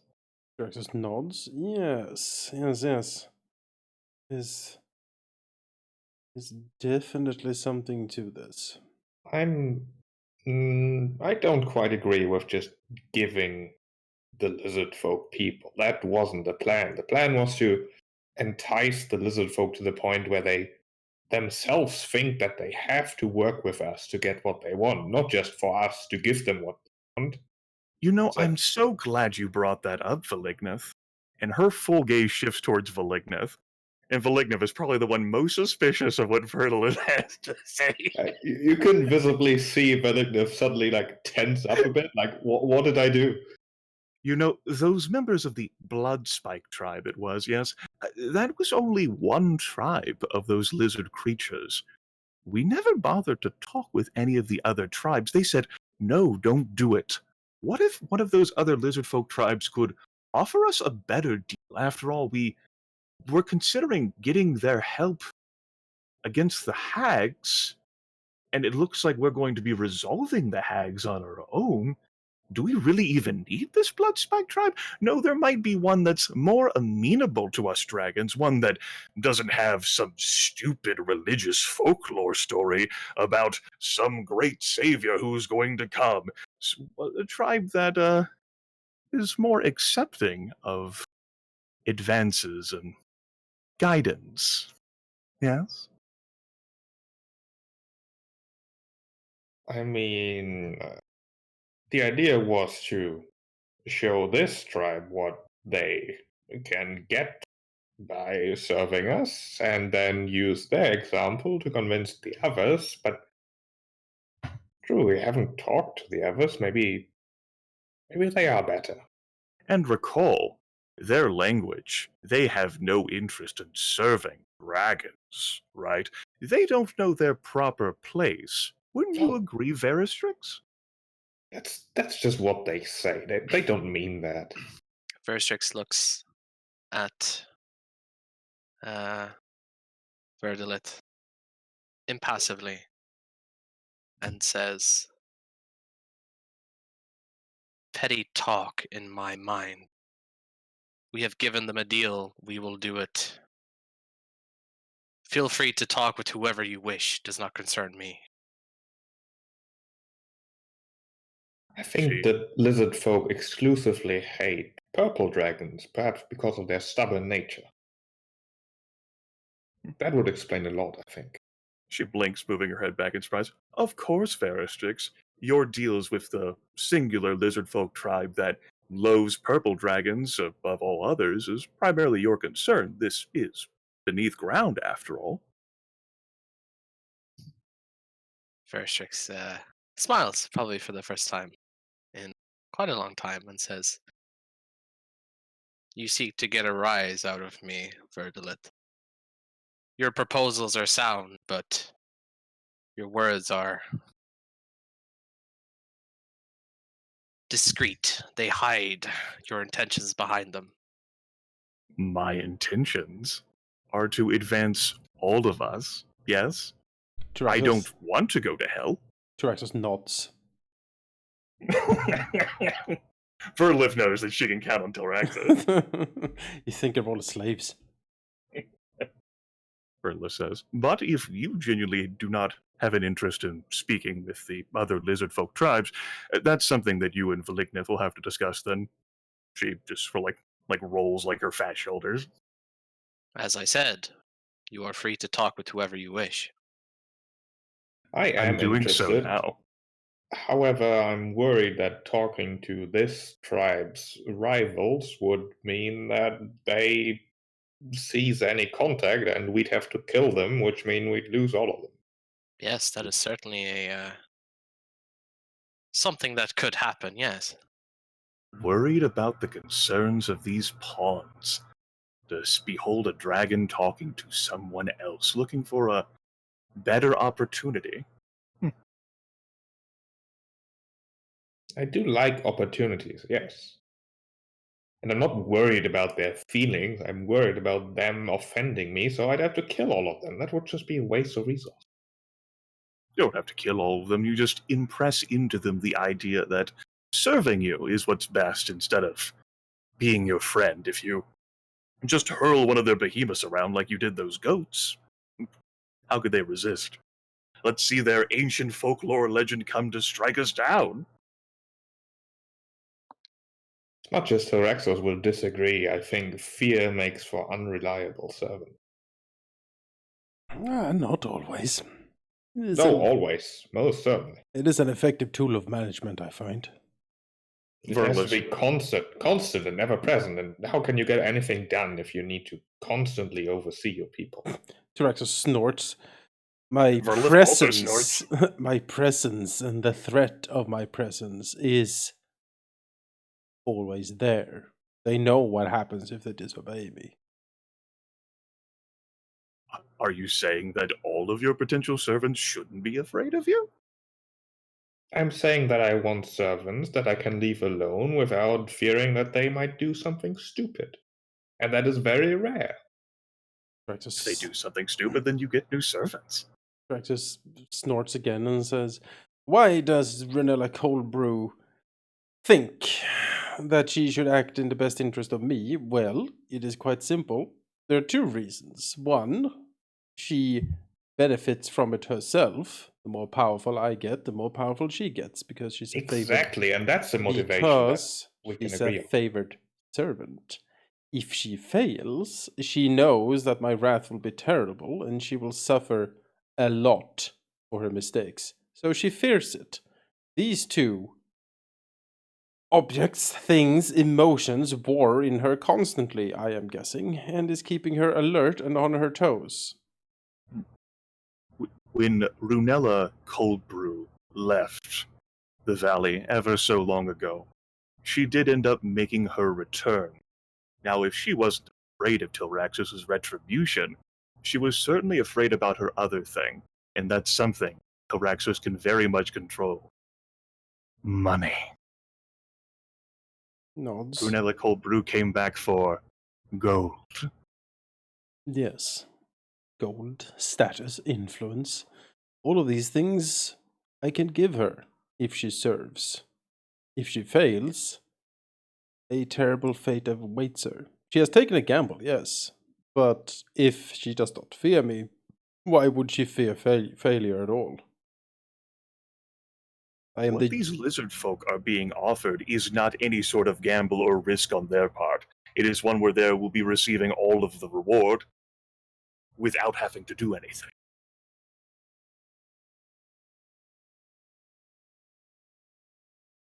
Director shrugs. Well, if we take care of the hags for the lizards, they are certainly in our debt, and it would be prudent for them to seek ways to repay it. The original deal, as far as I recall it, was that they would aid us in the battle. If we take care of it before then, there is no battle, and therefore they are further in our debt. Exactly how they will repay that, well, that remains a point of discussion. But if they refuse us after this, then yes, I do think they should be destroyed. Wagging a claw at Valignith with an expression that can only be interpreted by Valignith as sheer delight. She says, "Think about that the next time you step into your forge." We've talked about a lot. What exactly? Vertalith lowers her head down onto the ground and closes her eyes. But sure. Perhaps on a more relevant topic, Tyraxos, you do know that this hag is just getting us to do her dirty work for her, right? Like, 3 in this coven, she has a disagreement with the other 2, and now, oh, how she grovels for us to take out her rivals so that she may serve us. Well, in reality, she just wants to get rid of her rivals. Well, as far as I'm concerned, I am not doing this for her, I am doing it for me. I have ambitions to rise in the rank of the Winter Court. These hags are defiance of the Winter Court, and if I can deliver them to the court's rule, my standing will increase quite a lot. If she is willing to divide the coven, that will make it easier for us to strike, and easier for me to attain my goals. As such, yes, I am doing what she wishes me to do, but she is also doing what I wish her to do. In this case, I think the trade is fair. Then She gets to rule, all but right. under me. Seems to me like a big game of pretend. I don't think she actually wants to. Nobody actually wants to serve. Anyone who says otherwise is groveling. There are Complete. creatures for which we instill such feelings, Oh undoubtedly. yes, we've encountered some of those. Yes. And they were able to speak about 4 words and kill themselves. That was very useful. And here we have a creature that speaks more than 4 words, but is producing the same sentiment. Perhaps she is lying. In that case, she will die as well. But the gains here are quite significant. You said it yourself. We have servants that can build. We have servants who can shoot a bow, but we do not have many servants who are skilled in knowledge and the secrets of this place. If they have the knowledge to reconstruct the astrolabium that Veristrix is interested in, they have the knowledge to provide access to ancient giant relics and strongholds and treasure troves, or if they allow me to rise in rank within my organization, then I think it is a risk I am willing to take. Vertilith, with her eyes closed, opens one to say, "Do not forget Valign, of the fire giant who visited the dam while we were asleep. If our continued existence and our disregard for their history and artifacts will only result in further confrontation in these mountains, in their history, I have no one to ask about these giants." I understand that the benefits outweigh the work, the effort, and well, I'm just pointing out that the hag who prides herself on manipulation is getting us to do her dirty work. I just want to point out that. Yes. Verla says, we were voluntarily going to kill or subjugate 3 hags. Now we are only doing that to 2 hags, and don't have to fight the 3rd one.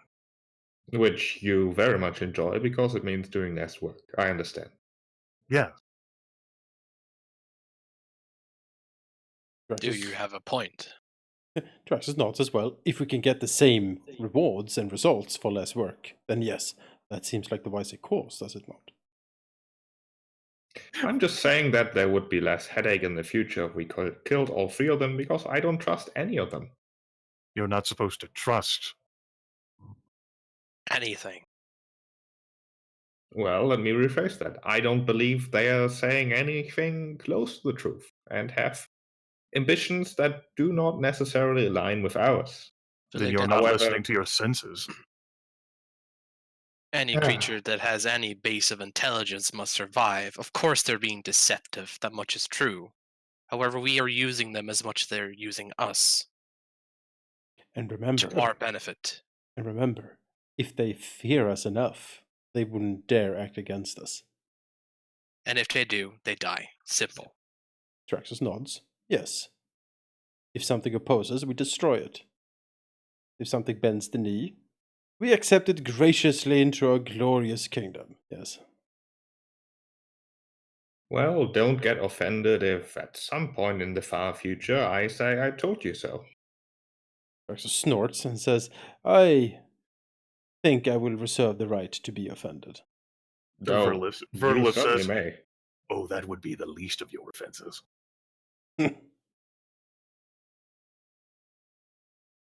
Very well, then. At least we agree on 2/3 of somewhat killing the hags.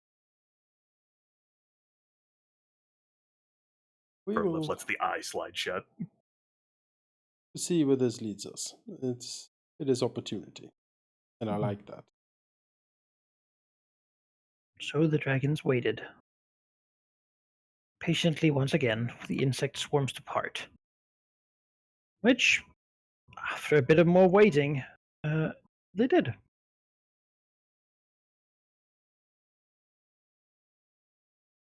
Verlis looks up. They're almost still as she felt it. sort of thick around and sort of constantly buzzing, but they're not immediately on you. Sort of they don't move to attack you or yeah. In fact, it seems that even the ones that were sort of buzzing and crawling on you before begin to ignore you as if you just aren't interesting to them at all. Okay. Like they do most of the plants here. Verlis stands up rather quickly, shifts her considerable bulk, and says, "That is our sign," and begins to walk with haste that she usually does not employ. But Tilrax was ever so long ago wished for her to take the lead, and the sooner she gets this shit done, the sooner that she can go back up to the surface.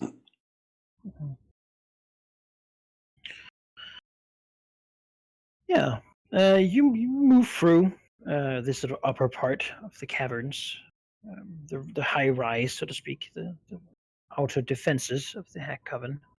And it seems the path divides slightly into two different ways. What is interesting to you, and not immediately relevant though, is that it seems that there was a guard post here, um, built for smaller creatures. Not well, smaller than you, definitely not trolls, um, but not small, medium creatures. Much like that would be constructed of dwarves here. It seems to have been left in like a bit of a hurry.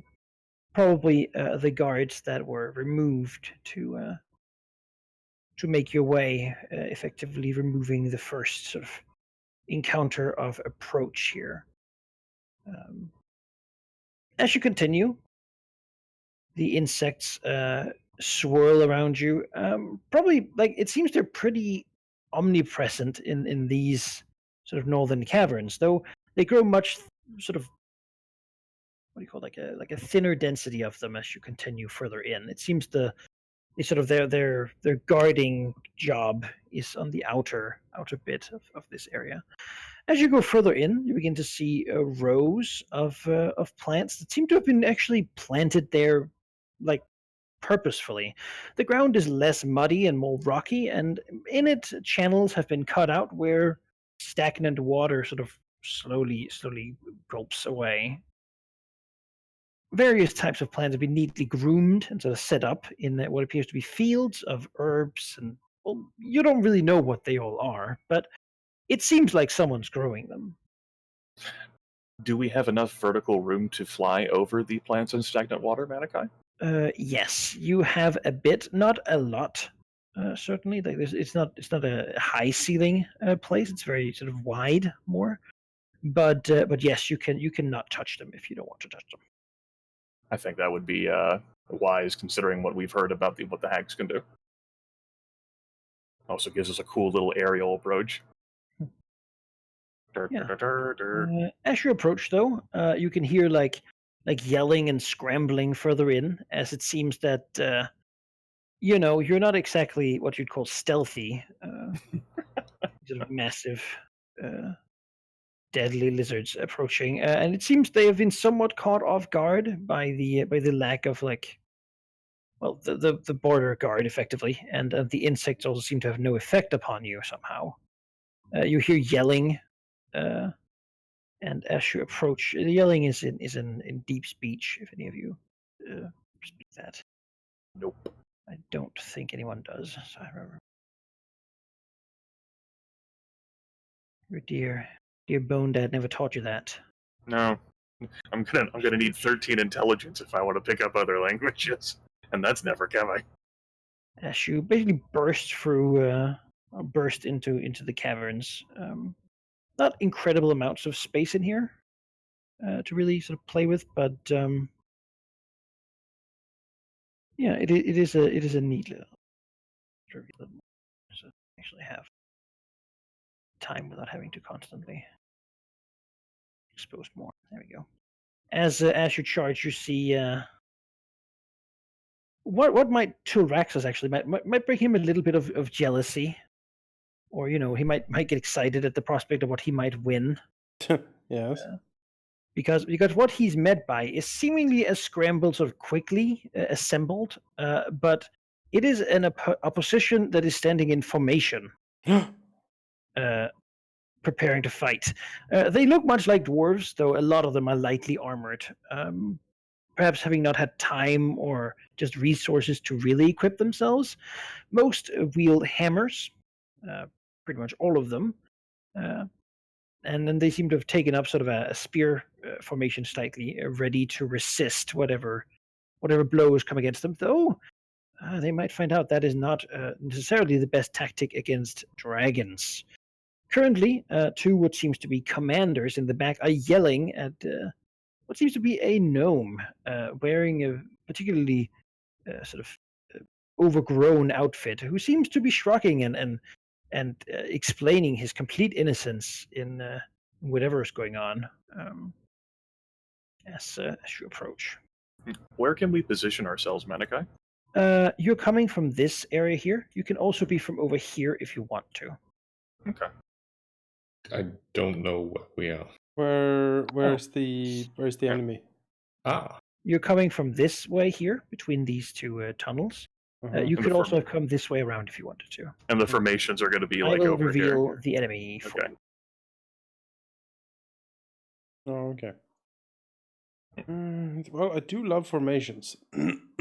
I've got no problem with taking point on this one. If Yeah. you want me to shift my bulk somewhere and then get behind me.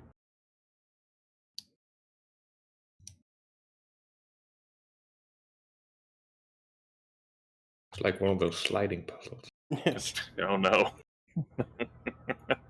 Yeah, Sure, you can be flying. You will basically a square up if you want to. But you will not be bothered by anything. The water is difficult terrain, as it's basically a divot down that you sort of have to move down and then up through. But generally, yeah. The plants are too small to bother you. I mean, you can trample them. All right. They won't slow you down. I'll land then. Oh, Lift's determined. She sees her path back to the fucking surface and never having to come down here again. This is great. It certainly seems that this is a hastily assembled, whoever was here, sort of defense. Which is, something. I think these guys are whichever dragon rolled highest will be the first to act because they're basically expecting approach, right? So that'll be Valagnith. Yeah, go for it, Valagnith. As they stand ready, yelling something or other. Do any of them have ranged weapons?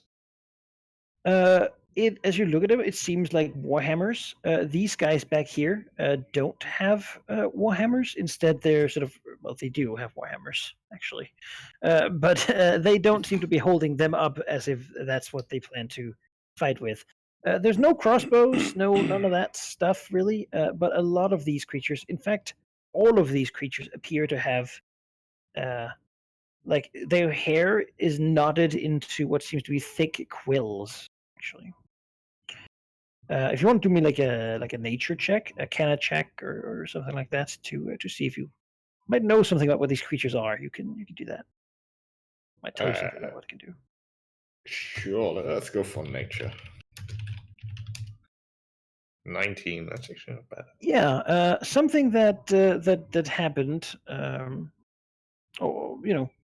recently-ish, is that the Dwergar were changed slightly. They had a whole thing, the Gold Dwarfs and the Dwergar. There was a big kerfuffle. Moradin almost died, and they were somewhat cursed, if you will, for their attempt at killing Moradin as a species or race. Dwergar now they grow quills, if you will, in their beard and hair. These can generally be grabbed from by themselves and thrown. And tend to be like corrupted and poisonous to those they strike. Short-ranged weapons certainly, but it means that pretty much any Dwergar has a ranged weapon. Well, isn't that awkward? All right, Valinov will do what he does best, which is. I love this move. This is good.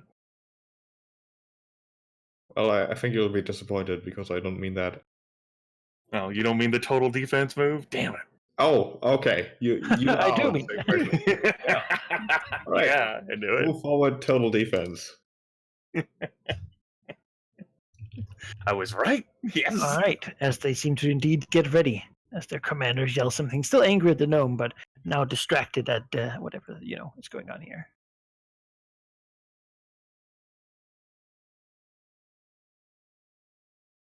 Yeah, this guy, is he ready to break formation? I don't think he is yet. The gnome will move behind this rock. Giving the Dwergar an annoying smile before doing so, as he does not intend to be on the front line or whatever this is going on. He actually just goes back there to be sort of to Unlike avoid his any token. area effect things that might be going on. His token's so great. Yeah, this guy's gonna. They're not really close enough to the action. They know better than to break formation without order. Yeah, these guys though, they are close to the action. Gonna move up and indeed is gonna grab some of the quills from his beard and try to throw them at the dragon, yelling something in deep speech that sounds challenging and sort of they have little deep raucous voices. Throws it. No, That looks like a no. definitely a no. Looks like the quills take a little while to actually grow back, so he is defending. This guy, yes, these dragons are many indeed, and also still some distance away. Yet he understands perhaps better than others that something has to be done to stop them because they're dangerous, and he is in command. As such, he will use a power. Oh no, not a power. Yes, a power, because he has those. This is an arranged 5 power, isn't it? No, it is an area burst 2 within 15, My god. which he'll put there. Makes sense. That makes sense to him as he basically moves out his hands and whispers words.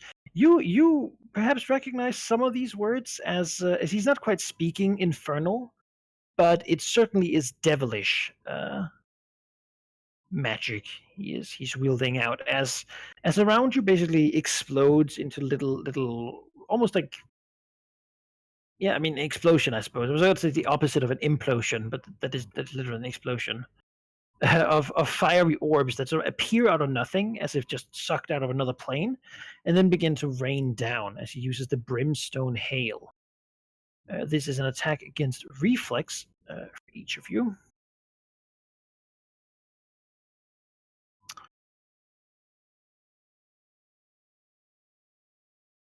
You using the brimstone hail. So this will be against Varistrix, then Toraxos, then Verlith. Varistrix, Toraxos, Verlith. Okay. Misses me. That will hit me, but I do have an immediate reaction I will take as a retort once I take this damage. So she's knocked prone. Then, as an immediate reaction, her form will sort of shimmer as she will attempt the persistent Harrier attack against the Dwergar Theurge who attacked her. So, all right, 26 versus armor class.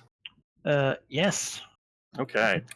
That's 16 untyped damage, and she teleports, so no longer prone. Poof.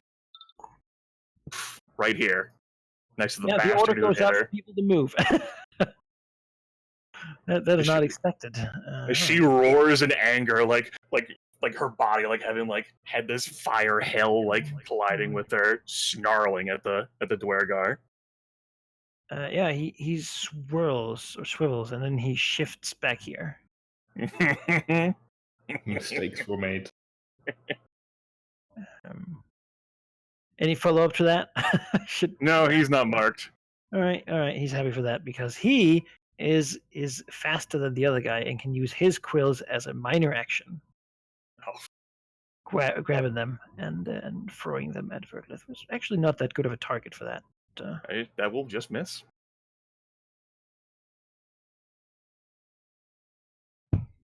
All right, well, it was an attempt as he throws them. Probably just hits the scales and falls down. Hit your scales, falls down. Not too much of it. Free action, Vertiliv says, just in common, but obviously not deep speech. I'm a green dragon, you idiot. The gnome seems to understand and also seems to be startled at the dragon appearing out of nothing. He thought he was in a good spot. Now maybe he's not so sure. Maybe he should have moved further.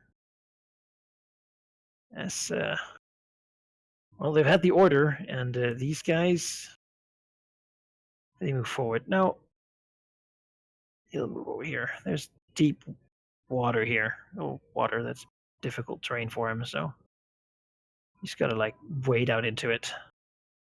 He can throw his quills at Valak. That's So I'll do Is that. this a lasting zone here, Manikai, or? No, it is not. It is Okay. gone and done. Those quills miss, I believe. Yes, they miss. This guy will step forward, swing his warhammer. You will follow suit. They seem pretty strong. Like the hits are pretty hard, but they don't seem like really adept at landing them. It's clear that most of these are not like mainly combatants necessarily. Verdolith. Verdolith. Yeah, she's actually not in a bad mood right now. Here she is, in the thick of things. She loves it. It's great. Minor action is going to be to breathe poison, as like the quills deflect off her. She'll reply in kind. Nah, nix that. Move action to shift here. Mm-hmm. Minor action to give herself temporary hit points, like so. I take that back. We'll nix that again. All right. Minor action to 1 power point, a battle mind's demand, marking both of the Thurges. Until I use that power again until the end of the encounter. So both Thurges marked. And then a standard action is going to be a 2 power point twisted eye attack against the one who hasn't acted yet, Thurge 2. Mm-hmm. That is going to be only a 19 versus armor class. I manages to hit him. He doesn't seem to he seems to be very aggressively minded and not actually be too ready to defend himself. Seems the other guys are supposed to do that. What a delight. That will be 19 damage, and Thurge 2 is blinded until the end of my next turn. Oh. She will then action point, if she can do that. All right, yes. It's allowed. Take that off. And then on the blind creature, she will make a standard Twisted Eye attack against it. 32 versus armor class for 15 damage against Thurge 2. Hits. Definitely hits. Bloodying him as he's knocked around. It seems like the infernal fire he's sort of ready to command is also eating at him inside, as his normally strong Dwergard body is being both torn from both sides. Well, Verlith rumbles a free action, "You're not doing anything," and ends her turn. Oh, the gnome is so happy he left that place. This thug here, though, will move over here and throw quills at her. Misses. Yeah, he sure does. This one, he doesn't want to have to cross the goddamn water. He'll move over here, expecting his buddies to follow, which they will, holding their formation. Oristrix. All right. From where he is, he's going to breathe. He will do a burst 3 over here. Valaknit will not get hit.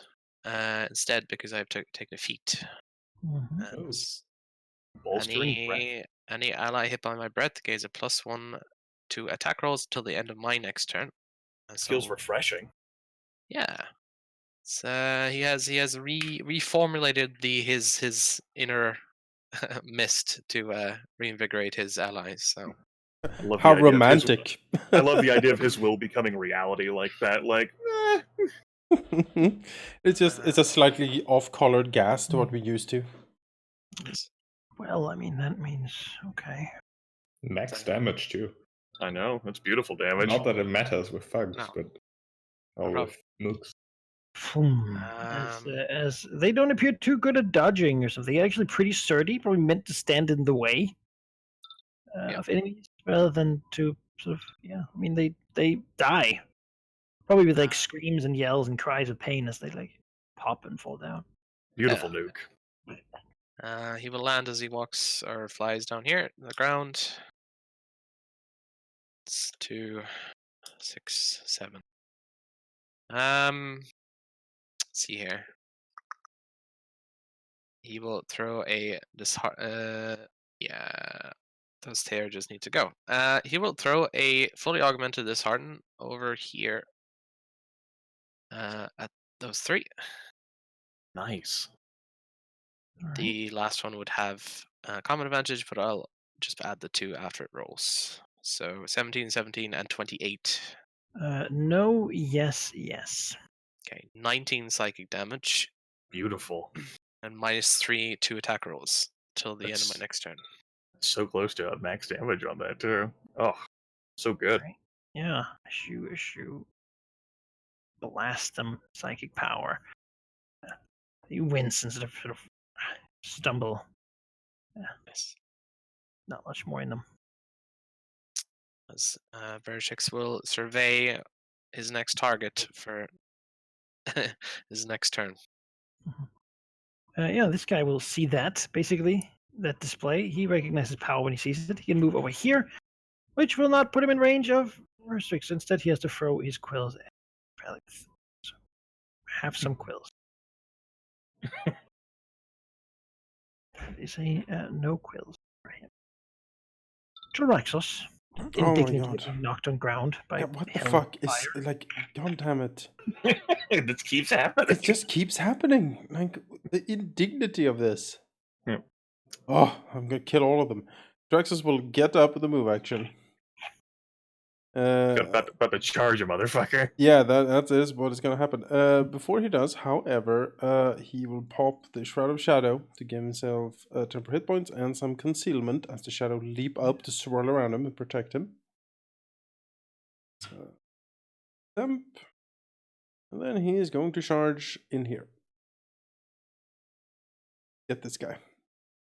Charge attack. If he wants to stand like waist deep in that water or whatever, he is more than welcome to, right? Yes. Tyraxus' scything talons will like barrel down on him. Let's see. I am.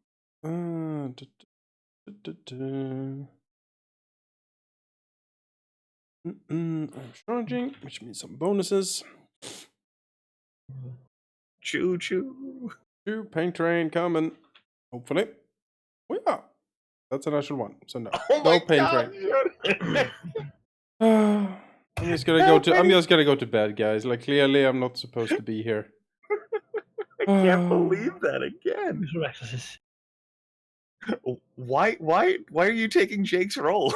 He's not. I don't know. I am so angry. This dog moves over and wants to throw quills at Tyraxos. Don't you fucking dare. This is like some sort of hag curse on you, man. Yeah. Stop hag cursing me. This Durakar, he is blinded and bloodied and marked. To catch a leprechaun. I mean, that no move there comes close, right? Yeah, you get over here. I mean, he wants to live, so he'll do whatever he can to do that.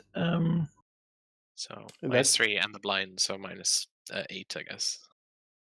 That is what If he he wants. makes He an should fall to the ground and beg. If he makes an attack, it'll be -8 to his attack rolls. I love it. He has a close blast 5. That cunning bastard. Try to put in. Is that affected by blindness? I don't think it is. No. It's an attack roll, so the attack roll would still be affected by the blindness, but he could target someone in the blast, even though he's blind. You can make a close attack or an area attack that includes a square you think or know the concealed creature is in. Your attack roll doesn't take a penalty from the target's concealment. Really? Yeah. That's on page 281, targeting what you can't see. -3 then from the dishearten. Yeah, that's already in his stat block. As he will shoot out his hands to use his encounter power. Close blast 5, a wave of despair.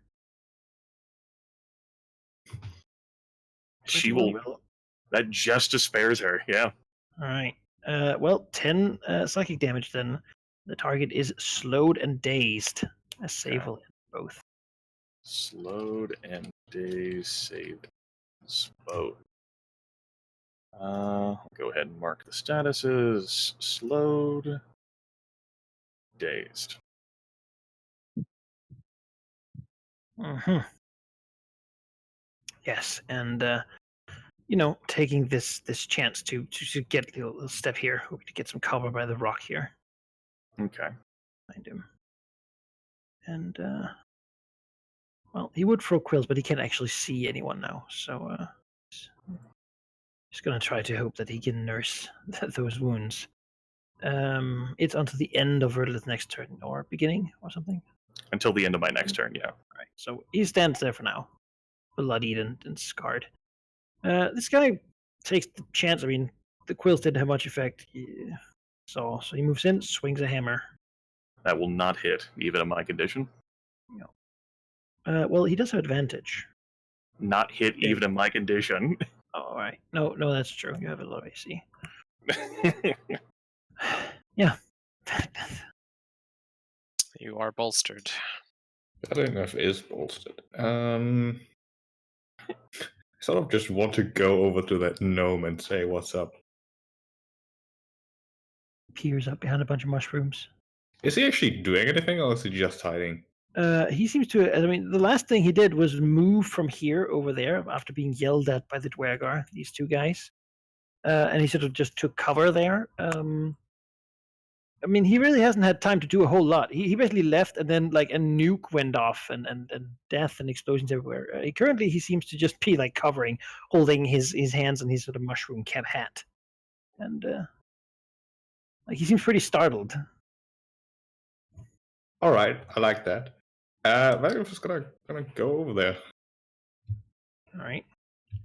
And in common, basically, he'll lean down and then in common say, "Hello there. Who are you exactly?" And that'll be his turn. All right. Yeah, he'll say, "I'm the gardener."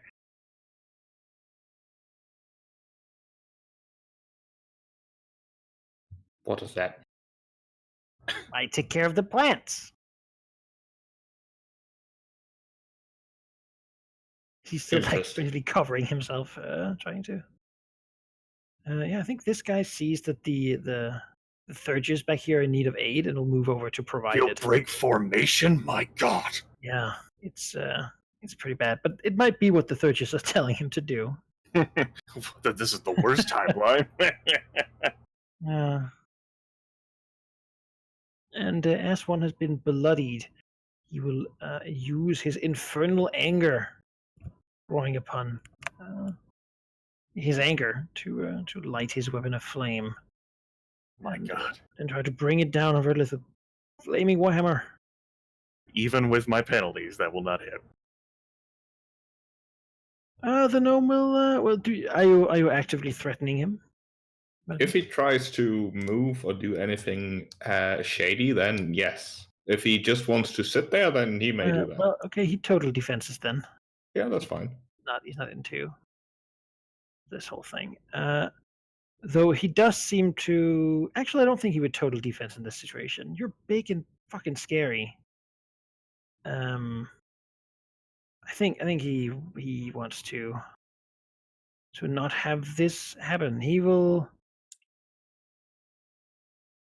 readies using a power should he be attacked. All right. I mean, free actions. Basically, you see the many swarms beginning to coalesce around him as the locusts bust and hiss as you get this close to him, sort of jumping on top of him and like almost like clouding around him, and you don't even see the ground like through the rock. Small porous holes begin teeming with what seems to be long, thin white worms that begin to wiggle from below. She just looks up, like clearly startled and afraid of this dragon that's pushing him against the rock. Yeah. Yeah. So, some free actions can be taken on other people's turns. Vedinghoff will basically say, if you stay here and don't do anything, don't run away, you'll be fine. I have some questions for you later. But if you move, you will regret it. Dwergar moves up and swings a hammer. No, that will not do it. You're not lucky. This guy will shift over here, trying to sort of cover his master. He too will use his infernal anger and then swing his warhammer. That will not do it. This guy. I presume he's just going to move away from me, because if he shifted, I could follow him with a free action, but I can't attack him if he just moves. He does just want to move because you're dazed and he wants to get this. I figured. I just wanted to make sure for mechanical purposes. Move over here so that he can. Surely the dragon can't move that far. That would be ridiculous. No, he feels that this is a good spot to be in. And besides, it does mean that he can reach the area over there again. So he will use another power. I forgot to roll his recharge, but I suppose we'll take that as a loss on his part. Maybe he was distracted. But he has another burst power. If you want to use a close burst 5 to nuke all these Dwergar, I'd be amenable to that. We'll put it there. I mean, I need just to get might. there. I'm just saying I might have a close burst 5. He has a -2 to these attack rolls as he's betraying the Mark. his mark. Yeah. As he puts out his hand and around here again, seemingly drawn from a distant plane, puffs what is globules of a thick poisonous gas. And covers in. This will be first against Tilraxos, then against Varstrix. These will have a -2. Tilraxos. Okay, Varstrix. That actually misses. Yeah. All right. Just about. Yeah. Okay. That was pretty terrible. You'd hope to neutralize a couple of these dragons for a bit, but no. The dragons, I suppose, at this point, somewhat annoyed, shrug off this poison, breathing it, pushing it away, like exhaling, blowing it somewhere else. All right. Well, that was his go. This Dwergar was infernal anger. Then swing it to Raxos. 24.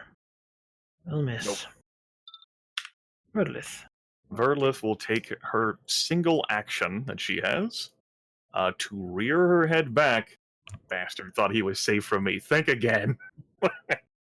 As a cloud of poison will come out of her mouth and go pouring over these Dwergar. That is 5 targets. And thanks to the power that is seeing Valky's Dragon Breath last session, I figured I would do this for just this one macro I have. Oh. All right, and that's reflex. So Yep, that's yes. all reflex. And then we have a definitely, and then a no somehow, then a yes. So 10 there. The rest are. As it hits them, though, it seems that that given their sort of being from the Underdark, they seem to have actually a natural resistance to poison. Okay. As they will not take as much damage, though some. All right. Verlith can appreciate that. That is the end of that single action I have. I successfully save against Load and Dazed. Well, Good job. that's very good for you. I concur with Not this very good for sentiment. them. Yeah. This guy. And that Dwergar Thurge is no longer blinded. That is very good for him. This guy over here moves in to flank Tovaxos, swinging his warhammer. No, that is not a hit.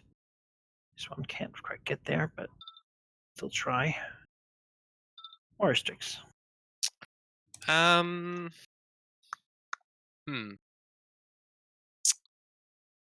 Who needs more help here? These Thurges are the most danger here. Like Yeah. their ability to like area nuke. Especially since this guy hasn't used his poison like globule things yet. That's true. Manakai, did these block my sight past them, or? Not the mushrooms. You're a dragon. You're tall enough. You can look over them. Right. But these areas are like rock pillars that go to the ceiling, Okay. actually connecting the floor and the ceiling. So they So go here. But I mean, you can just like the mushroom is there. You can just reach out to claw and like smash it. Yeah. None of this fight is particularly tough. Right, I can see him. Let's see. I need to take him out. Yeah, you know what? I'm gonna use the daily here. Yes. Area burst 1 within 10. He is going to pull out his hypnotic pulse against these two, Right. blasting them with like a ripple of enthralling energy. It's 21 and 22. Both hit. 18 damage, and they're both days save ends. Oof. Bloodied.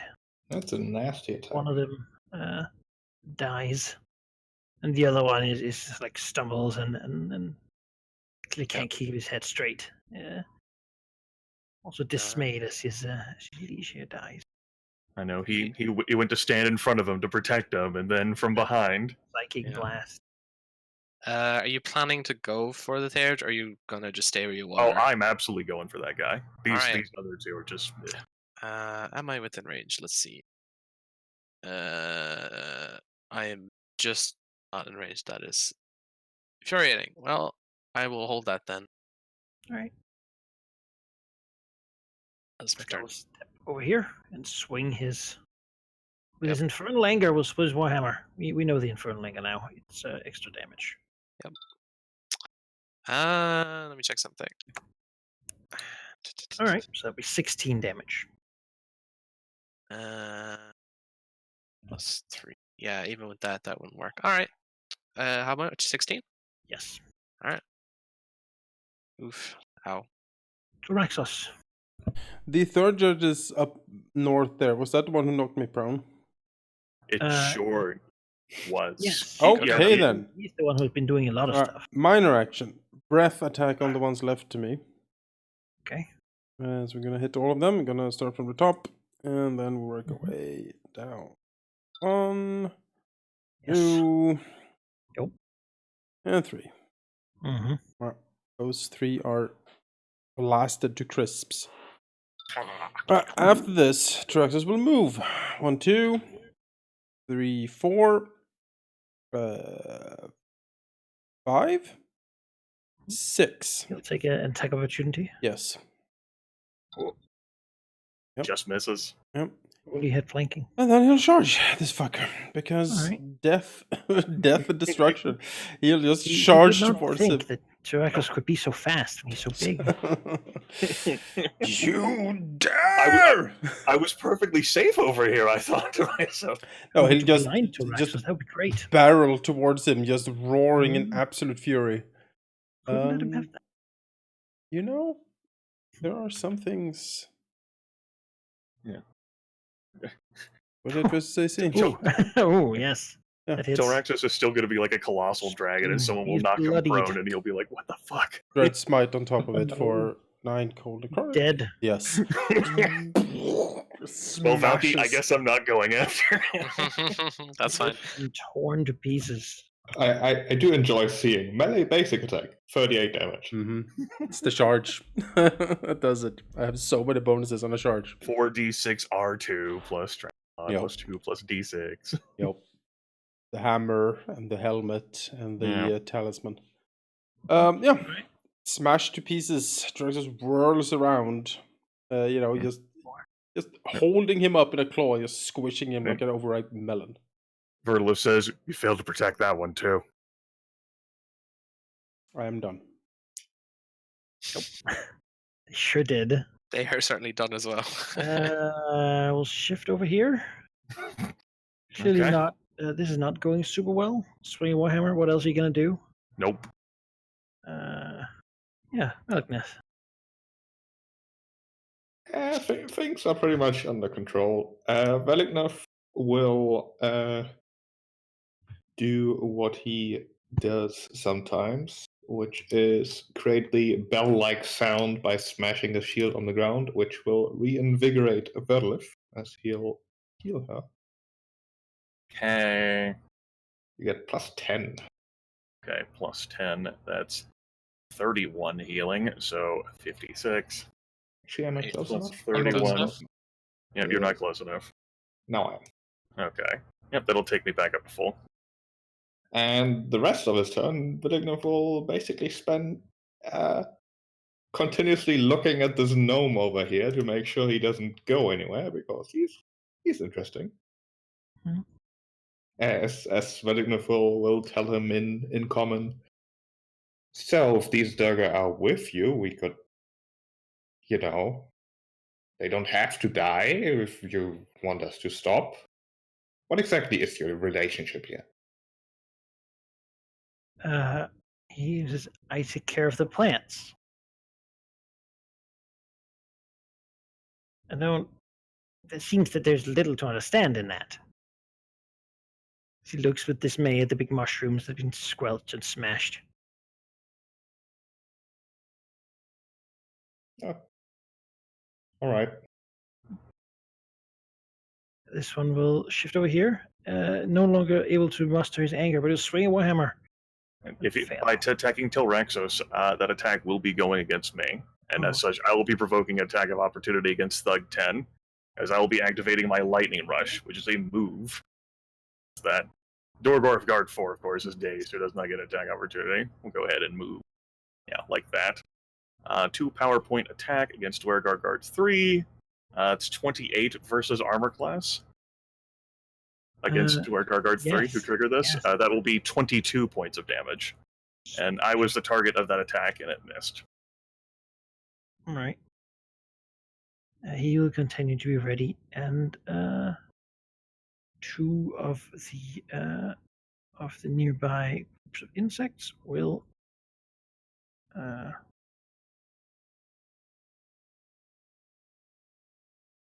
be ready to defend him if need be. He will not take aggressive action. This guy's dazed. Can't really do a whole lot. Swing a warhammer. That will not hit. All right. I believe the daze is end of Varstrix's. No, it's save ends. ends. Yes. Okay. Let's see it. He saves. All right. This guy already spent all his cool stuff. Even his quills are gone.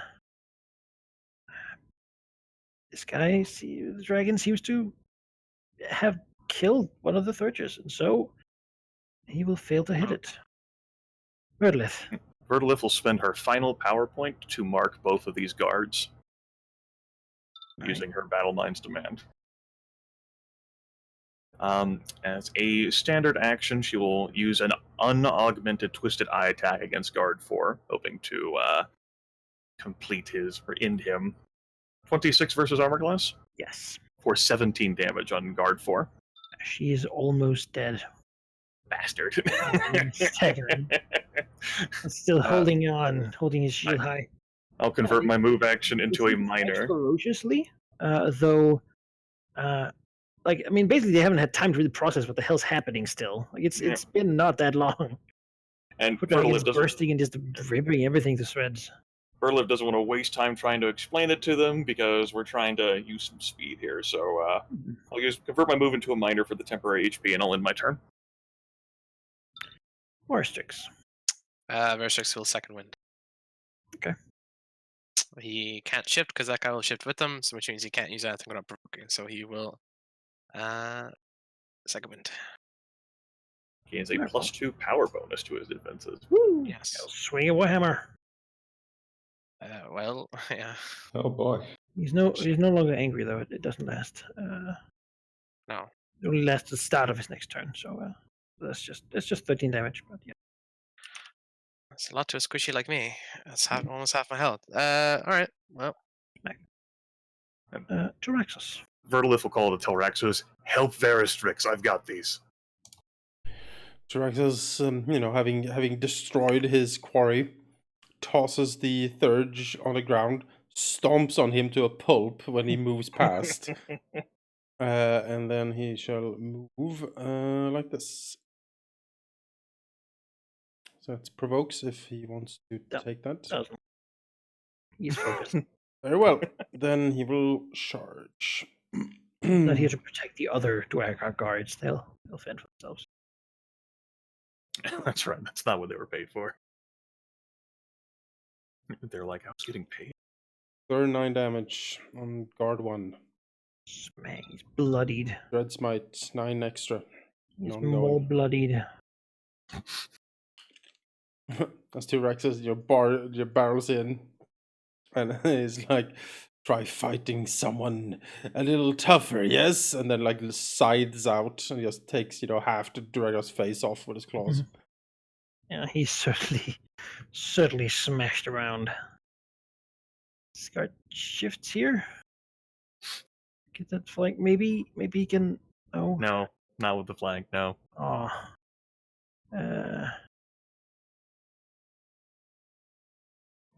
These swarms, how smart are they?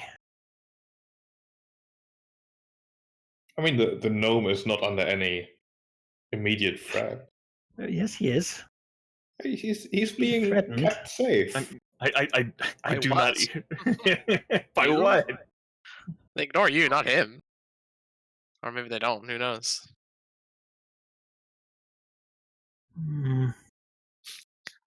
Safe. Yeah, no, the swarms appear stationary at the moment. But it does seem to Vagnith that this gnome actually is the one in control of them. Yeah, I expect as much. And as Duma noted, the gardener. But Valignov does want to question this guy, but in the spirit of keeping the combat nice and quick. Is there even anything I can do at range? I can heal people. No, yeah. Valignov will shift over here and throw a heal at Veristrix. Vagnith will become aware that there seems to be an insect swarm gathering in the spot he's standing. And that they are only conscious to the point where if you're in them, they hurt you. Just go back. It's fine. I'll be fine. Yeah, let's not go there. It seems they coalesce around these mushrooms currently. So, actually, yeah, just it doesn't seem like they have much of a mental ability to think about what they're. Oh, Valigna for his turn then will question the gardener. So you control these insects? What? I thought you were looking to make this combat quicker, Sheep. That is directly antithetical to what you just said. But I don't want to just skip my turn either. Imagine Valignov making small talk with this gnome, just being interested in what his deal is. I never want to hear anything about Vertilis skipping a combat again. I mean, you've been doing it so far, you might as well keep doing it, right? So. I feel like Vertilis does it. This is one where Valignov can do it. We've got this combat under control. Swings a hammer onto Lith. Oh. Will not hit. Shift over here. Okay. Both his buddies. Oh God. All right. We'll shift down here to be in the center of the swarm. That's fine. I don't know. He said he moved. You told him not to move. Yeah, but it's a reflex. I think it's scary. He knows that much. Bring his hammer with that advantage. No. Nope. They're not even that. They're not that terrible at hitting things. I suppose they're very startled still. This guy, Duraxos, his friend's got this. Surely he will swing his down. Forstrix. No. And he will, his buddy's got this. He's got to go and try to get here. Redlith. An augmented Twisted Eye attack at Dwargar Guard 4. 33 versus armor class for 10 untyped damage on 4. Crunch. Okay. Yeah. As a move action, she will shift this way. And that'll be the end of my turn. All right. Forstrix. None of these guys are flaming, right now? Nope. Okay. Nope. Shift turn. Back here. Blast can originate from any one of my squares, is that correct? Yeah, I believe so. Actually, no, I shouldn't do that. Yeah, no, he'll just grasp the living out of these two with a fully powered grasp of force on the two in front of him.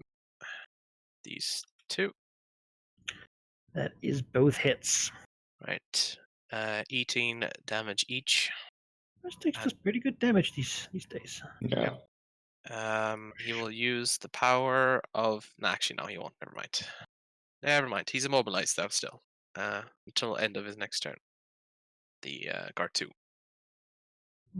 Thoraxus. It's like he can be charged. Yes, He can't go anywhere. as it happens. Charge. Yes, that's exactly what's going to happen. Charge. He is hurt but not bloodied. Well, let's see if we can change that. 32 damage. He gains the bloody condition. Yeah, used both my dread smites before, so I have nothing further to add.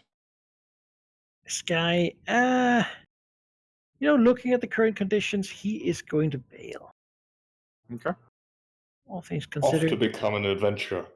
there are better places to be right now. These swarms will have the other ones appear. They're predetermined spots. Just make them visible. I won't roll initiative for them because they're not. This Dwarger guard seems to want to run too. A Vertolith would permit it if the Dwargargar is Well, actually going to run he's Vertolith is not Fucking going out then. Yep. For the long go. He's not having that. All right. The other guy is he dead? Fairly confident he's gonna be dead. Yeah. I mean, yes. Okay. I think we'll just make his attack then. Nope, and then we will kill him because that is all that's going to happen with that guy. Yeah, 8 hit points. Ending the combat, though there's a tense situation. Still over here with all the insects. It seems that that he sort of his distress is calling them from around, forming these like hosts of them. It's very much a situation of Velignev being fascinated with this gnome seemingly being completely out of position here, and he's as interested in this gnome as like cat is something with what it doesn't understand, like sort of not swatting at it, but clearly maybe about to be, and Tail trying to swinging. understand what the hell. The gnome feels threatened. Yeah. What's your deal, gnome? I take care of the plants. I try to make this place as green and colorful as possible. To do that, I have to just around. I was told there wouldn't be a problem. I'm not part of this. I don't intend to. There's no problem. It's just that we have a disagreement with the hag that I believe you are associated with. Yes, I know about the disagreement. I was told there wouldn't be a problem, that I could sit it out. Just do nothing and don't take a side, and there would be no issue. Which is exactly what happened. Excellent then. Good. That's all I require. I have much work to do in these caverns, and he seems somewhat. Yeah, he might generally be a bossy little guy, but right now, like to a dragon, it's not really coming out right for him. I like that. You should either move on or do something. I mean, the longer you wait, the longer the captains will have to prepare. They will have heard this commotion, no doubt.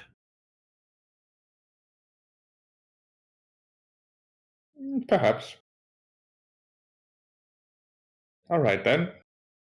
You may leave and do plan things, I suppose. Sure, Verliff approves. She was a little confused. All right, I will leave then. Sure, fine. Yes. The hosts, sort of insects, sort of gather around him, like a shield almost.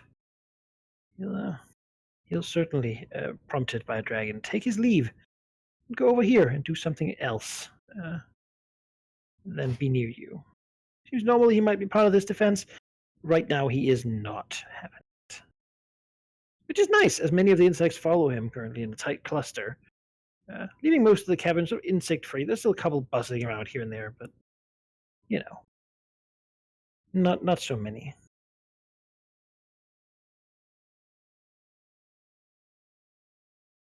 How does a gnome learn how to control insects? That's just weird. Tyrax's call service, psionics. That's how everything else works down here. Verisix chuckles. Vertala, with her eyes closed, nods. Everything has a big brain or a thought or instills something here and there. Mind control, he snorts. Bah!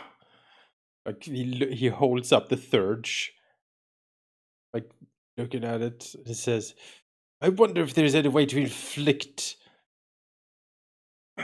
How do I make a soul suffer? That is the question.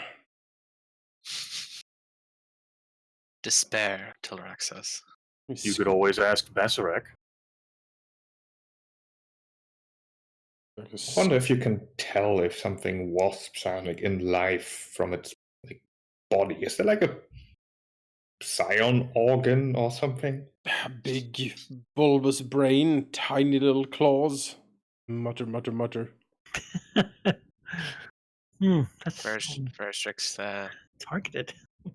Veristrix calls out and says, sorry? Oh, you don't have to be. Just tosses the thurge aside, mutters, knock down the indignity of it all. You can take a short rest if you want to. This was a combat. I believe you gain an action point at this point. Yes, I would like to take a rest. I got hit. Hooray. You can take my second heal, It's which like 10 minutes. spend.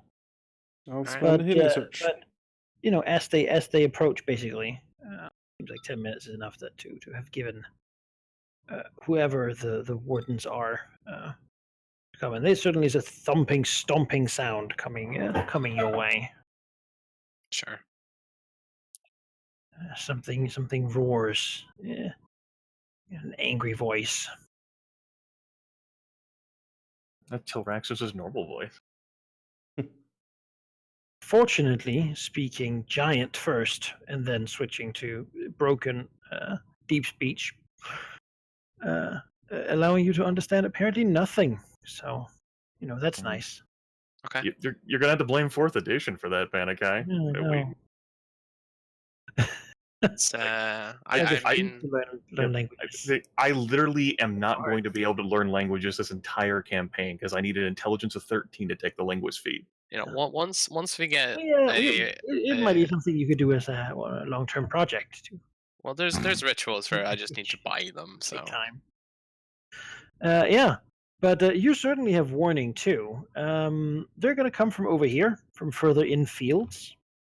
It seems like this way there's many more fields like these, basically like these channels with selective growth of plants around. Well, this way leads to what seems to be sort of a big, swampy, sort of stale water body. okay, but they're coming from here. Yes. Alright. You can sort of decide how close or far where you want to be, because there be plenty of room if you wish it or not. Hmm. You hear them. They march. Not quite as much information. It seems like no one's really too happy with the wardens, who indeed seem to snap and lap out with large claws at whoever comes too close, sort of pushing and grunting and scrubbing and cursing. It seems like one of the wardens is smarter than the other, and does not seem thrilled to be sharing a body with the stupider sibling. As they stomp forward, growling and then protesting, the dwarf are behind, more reluctant than the others certainly to engage, given the littered bodies around. Yeah. How fast you react compared to them. They're given the language difficulties, I don't think there's going to be a whole lot of Jaraxus. Aha! He reacts first. Wonderful. Lumbering creature. He's still pissed after what happened. Oh, he is infinitely So it makes furious. sense that he has that high initiative result. He's just like fuming the entire rest. We'll once again punch the Shroud of Shadow. Temp me up. And then temp me up, Scotty. And then he'll move here. And charge the goddamn warden. Fuck everything. Alright. Back.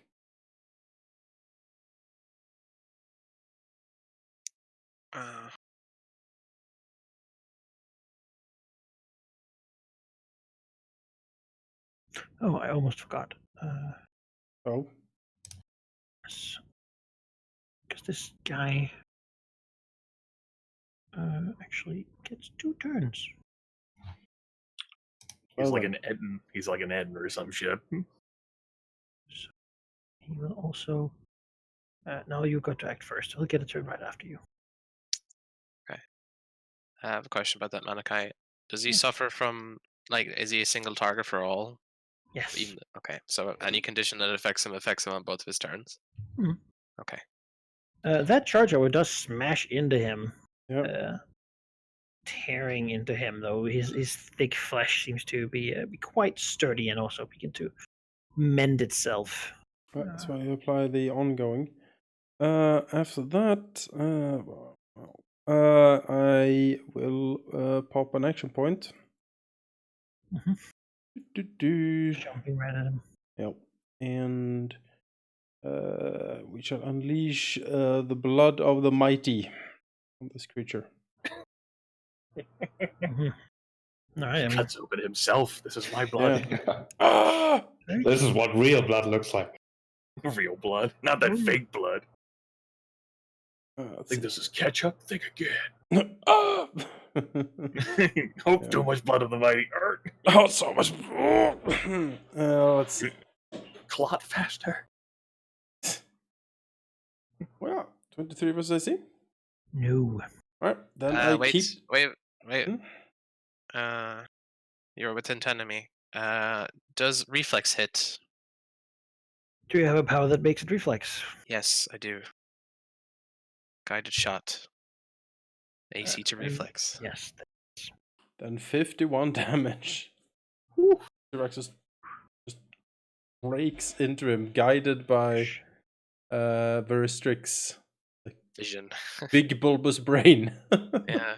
Yeah. Now, what do you think of psionics, huh? Huh? Is that what comes into his mind as he's Yeah, waiting? like he gets the like vision with like a hint of contempt, like. And here you were thinking about once upon a time getting rid of that damn thing, Valky. Yeah. I mean, look at this. Look at how much damage he's That doing. was exactly 100 damage. Yeah.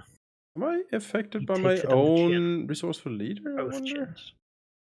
I can see actually. You are not. It's trigger and it says Alright, you. additional 3 damage then. Well, you made it over 100 then. No. Numbers. Ah, still blooded. Goddamn.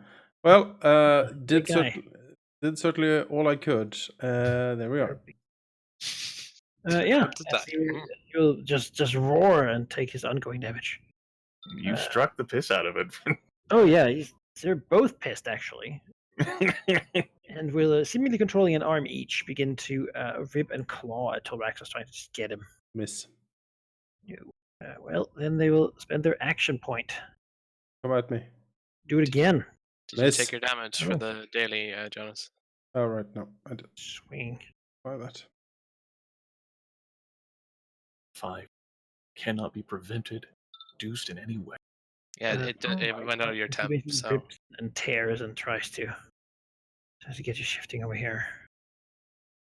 Not the best of luck, clearly, but yeah, big broody monster, tough, heavy, hard to tear it into really, but also seems to again not be incredibly smart, hence not very well coordinated. Move over here, shoot quills. No. Toraxus. The shadows protect me. Yes, which is Partial concealment. plus Yeah, minus +2 2. to my defense. Plus 2 to AC. Yes. Yes. Well, he tried. Before he squills It's at a you. good quill throw. I'll try the same. Oh. Free action Vertiliff will remind, we'll call out, make sure you breathe fire on it, Fullingdiff. Oh yeah, I should have healed some. I will once it's down. Oddly enough, I don't actually have that much fire. I only have a dragon breath, and that's What? all my You fire had damage. what? No, you have like a thing that makes everything you do fire. That's a daily. It was already used. Oh. Sure, was like, shit. Well then. 10, Well, 10 healing, good god. Move That's here. fine. Return. I want to be part troll. It just triggers out the ongoing. Yeah, I'm gonna- right now it's like warring between my cold death. Speaking of the did it make a save against its ongoing It did damage, not. Radigo? It failed. Ah, yes. Ongoing. Yes. Alright, well, we'll double move here, I think. And. This guy looks pretty mean, doesn't he? But his attacks so far have not been Big terrifying. and monstrous boy. Nah, Verdimf is gonna wait a turn here.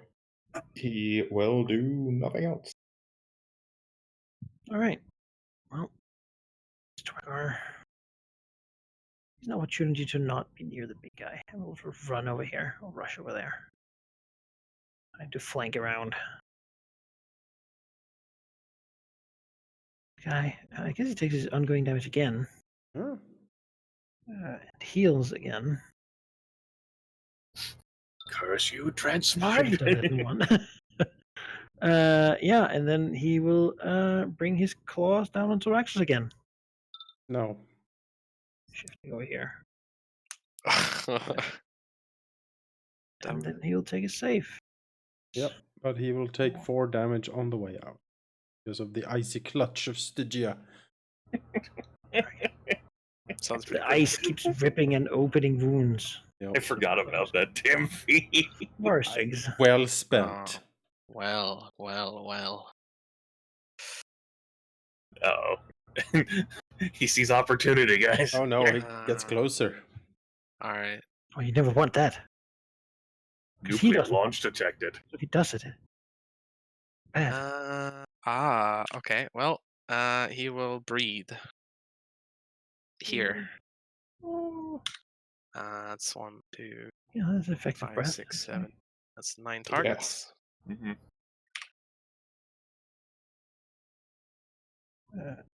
Let's see here. Yes.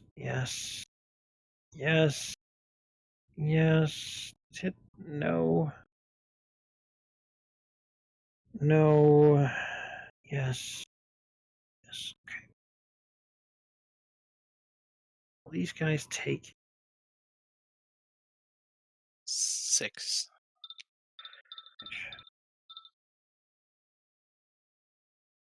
That's 4 of them just die outright. Yeah.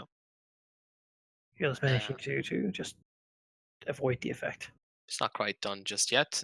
Standard action. He will shoot despairing thoughts towards these guys. Fully powered up dishearten. All right. 3 targets. 31, 18, and 29. Yeah, that does all of them. Okay, 15 psychic damage, -3 to attacks. Behold the power of the controller when we face this many minions, everyone. Yeah. Almost like minions are. A lot of people are minions to dragons. Yes. And then Verstrix will now action point and use his daily. All right. As Pterodaxis is close, he feels this rippling in the air as Verstrix roars, and you can actually physically see shockwaves emanate as a blast of psychic force. Just completely desolates these two. Hopefully.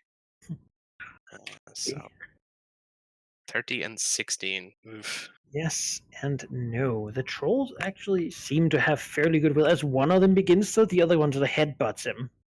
Alright. So Durgar Guard 5 is stun save ends. The wardens are dazed until the end of Veristrix's next turn. Dazed. I missed, right? So, like, Action the other one, point, so so- wildly smacks him in the head. Yeah. Is it temp HP for missing with an action point? Yeah, you get 3 temp HP. Yep. Alright. And a +3 to the damage on the one you hit, technically. There's so. no damage. No. There's no damage. Damage. Right. Let's see here. There's more control. Standard, action point standard, move, minor. Yep, he's done. Verdlith. Verlith uses a minor action to breathe poison at these two. All right. Dragon Breath, 2 targets, 18 and 21 versus Reflex. That'll do it. Okay. They can have their poison damage. Resist that, motherfuckers. That's what happens when you don't have crossbows. Yeah. Just run That was close and get killed. I know. It's like running next to a dragon is usually a bad idea. I love it. Yeah, but you don't want them at range either. Mm-hmm. Well, you do if you have ranged weapons. Yeah. Okay. Let's take her here. Yeah, I'm going to take her here.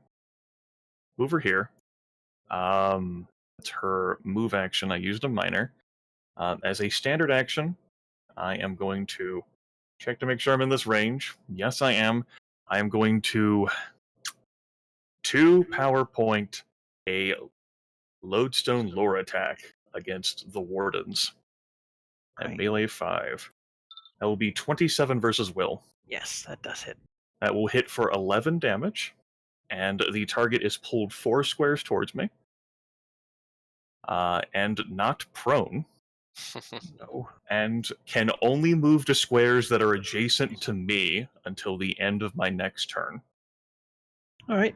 They turn their attention to Verdlith, seemingly like just very frustrated with the whole prone thing. Really undignified. You should do that. Like, come on. Oh, really? I know. Mm-hmm. Or I will now. I will action point. Spend that action point, and I will 2 power point a twisted eye attack against the prone wardens. That's going to be a 30 versus armor class. 32 combat advantage.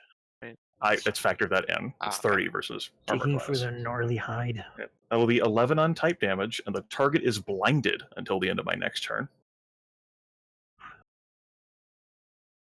As Verlith yanks the wardens away from Telraxos with that sickly green line of energy. They collapse in front of her, and both heads are blinded. Headbutt your way out of that, bastards. Yeah, they don't seem like. Yeah, that's a lot. That's a lot to take in. That's going to be the end of her turn. There we go. Protecting Veristrix and Telraxos. Supposed to make a save. He saves against the stun effect. Yep. Which means turn.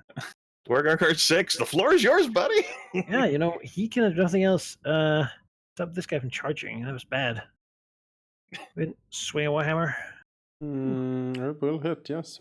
Yeah, You still have that partial concealment active until you're. Oh, yeah, that's true. Yeah. They miss. Yeah, Ha ha ha. Thank God for -3. Woo. Maxos. We'll You- charge. You haven't bolstered. You have a +1. Ah!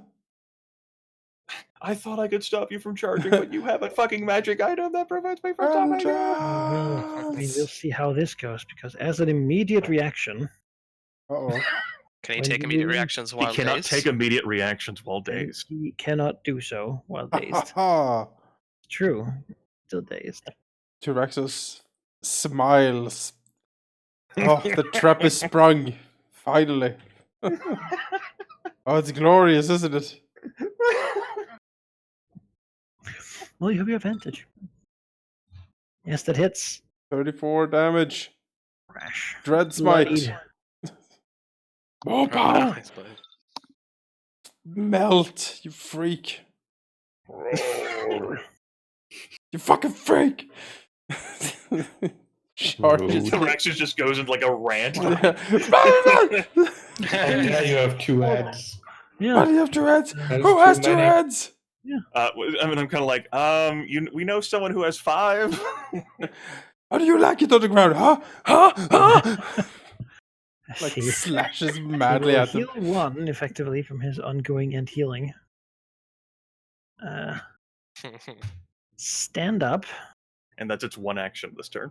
and as it turns out, it automatically, due to its dual brain, automatically removes the conditions of dazed or stunned or charms at the end of its turn. Wow. So he's no longer dazed, but he's still blind, which I believe is until the end of Vertlith's. Yep, until the end of my Which- next turn. It doesn't help it with its many turns to fix. So, Okay. Vertlith. You know, being large is Oh, cumbersome okay. sometimes. Doing. And then the enemies just get yanked away. He takes 4 damage from Stygia. He saves. All right. Yeah, I can't get over there, so I guess Valinov will he can get here just about, I think. Be 3, 4, 5. Yeah, he can get here. And then he will attack the Durga Guard 6. With the Word of Exchange. He will exchange some pleasantries. Death. 26 versus AC for 13 damage. She's bloodied. And he takes a -2 penalty to all defenses until the end of my next turn. Oh, nice. All right. This guy again. Yep, he's still blinded, of course, and he can still only move to squares that are adjacent to me until the end of my next turn. Oh, he'll move over there. Okay. And That's shifting from him, I presume? yes. Okay.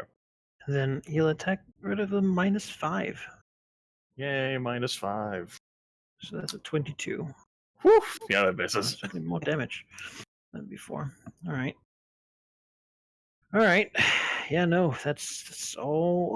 Oh, he does get his healing. That's and then there's no save, so he'll just No endure it. save. Forest Strix. All right. He can just. All right. That's annoying. I'm gonna hit him again. That shift did not work for him because now I can do this. Full power dishearten AOE on the 2 of them. 27 versus will. And hits him. And All right. crits the other guy. So Yeah. Yes. Oh, crit for 27. Wow. Oh my god, Valky, you're like fucking fired today. I love it. and they get minus- -3 attack rolls until the Yes. end of your next turn. Yeah, Can't save from that. Let's see here. What else I got? you sure can't. Minor action. Who's next? Aha. He will use his minor distract to give combat advantage against the wardens. Oh wait, does he have combat advantage anyway? Because he's blinded, or Yeah. Because he's blinded. I'll save that then. Mind. That'll Yeah, be you're it. good. Yeah, good. All right, Vertlith. Okay. Minor action is going to be to mark the wardens so that they can be my friends forever. My friends. I don't think I'm going to try to move for a flank. As a move action, I'll convert that to a minor and proc my temporary hit points.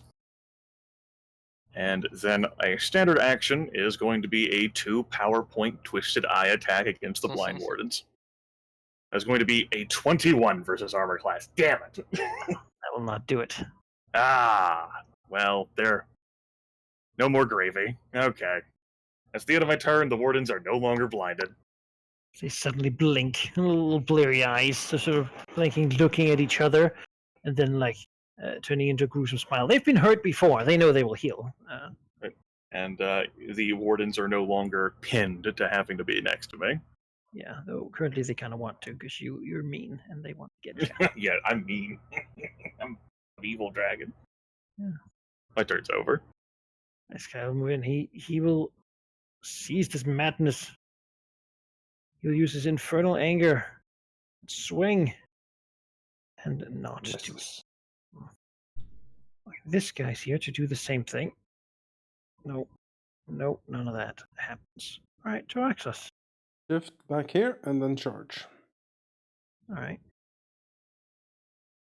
Though, actually, Now he can do the thing. because as you shift, while he is in his anger mode, He Anger he mode. shifts in too. Oh, that guy. Oh, that guy. Yep. His is infernal anger. He can shift as an immediate reaction when you shift or move. It's probably best Fine. you don't want the warden to trigger the reaction yet. Fine. I'll kill you instead. Like, Tyraxus looks down at him, is like, was this worth it? Was your life really worth this little to you that Baka. you Holding his throw shield up. yourself in the way of this abomination behind you? Head shaving this damn troll. I am staggered by your stupidity.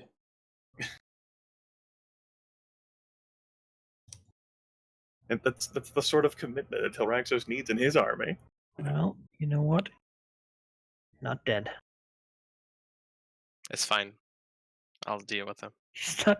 Doesn't have much left, but just enough. That's it. Just enough to hold.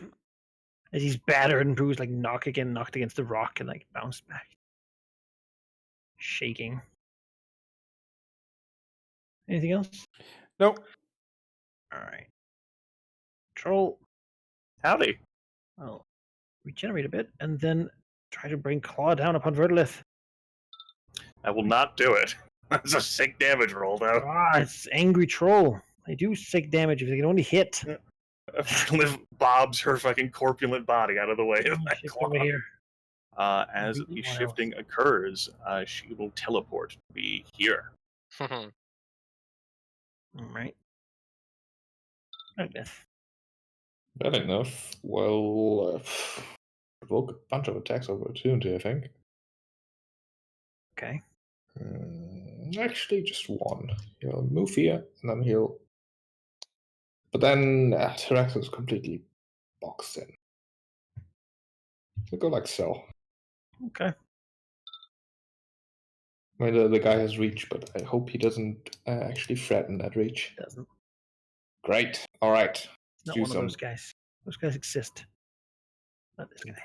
things. This guy doesn't look too willful, so he will be befuddled, hopefully. 31 versus will. Yes, he will be befuddled. Okay, he takes 10 points of damage. And if any ally hits him, then he will attack himself. Ooh. He does not like that. Mine- Though they in- seem to sometimes do that, the two of them. In addition, time to spend an action.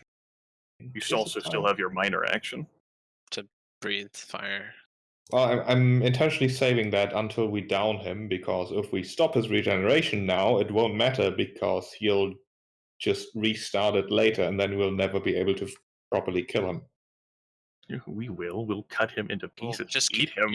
You take a break while we keep cutting him, and then when you're ready, you keep breathing. Just give me 5 minutes. Yeah. This happens to every dragon, guys. It's fine. Actually, I can Performance maybe maybe make it ongoing fire. That's probably worth doing. All right. Yeah. Vertilith will activate his burning gauntlets Oh no. as he breathes on the troll with fire. I thought you used those last session. No, I did not. It probably Yeah, hits he's the not troll very- too, right? Not the best reflex, at least. So yeah, that hits. All Both of them right. try to dodge in each other's way. Like He takes 11 damage and 5 ongoing fire save ends. oh, he hates that. Are you gonna hit the other guy or Oh yeah, the other plus? Yeah. Yes, I completely didn't see him because I just That's okay. they're beneath notice. 17 versus the guard. Takes half from fire damage because Durga turned out also resistant to fire. Tough bastards, but he only had 1 hit point, so That's good enough. he is burned anyway. Oh, then it's worth spending the action point here, I think. Yes. Do it. Yeah. All right. Action point and Fire sizzling the troll when he's sort of burning out, the wounds stopping to heal and beginning to regress. Most trolls are probably weak to fire. This is not one of them. right, and damage bonus from Tyraxos, I believe. Executioner's Call 22. No. Damn Oh, it! That attack you'll get- never hits. You'll get the 3 temporary hit points then. Yes. And the +2 to damage rolls, it's an effect, so it'll only apply on a hit, I believe. it's fine. Effects happen no matter what. Oh, okay, then +2 to damage against them. On hit is what happens to the hit. If effects specifically. Always happen. Yeah. All right. Well, he really cares more about Verdolith right now. Verdolith will get the attack. Whoa. That will not hit. Shift over here. Okay. As he does that, she will teleport like this. All right. Restricts. Okay, he'll shift out here so you can see better. 4-2 is probably good, but he needs to try this. He will 2 power point of Force Grasp and target these 2. Okay. Hopefully this works. No, the 1. Okay, well. No. And 1 and a 2, that's sad. Wow. Well, After all the highfalutin rolls, it was the fun finally. I had a plan if that hit, but it didn't, so oh well. Next time, maybe. It's alive. That's it. He doesn't have anything else. all right. Verdolith. And the warden Okay. gets to save against the fire damage. That's true. He does. Damn it. All right. 21. Okay. Verdolith will remain here, and reflecting upon her options, this troll doesn't want to move, which is good, really. Smarter, he might. I'll just do an unaugmented Twisted Eye attack on the creature.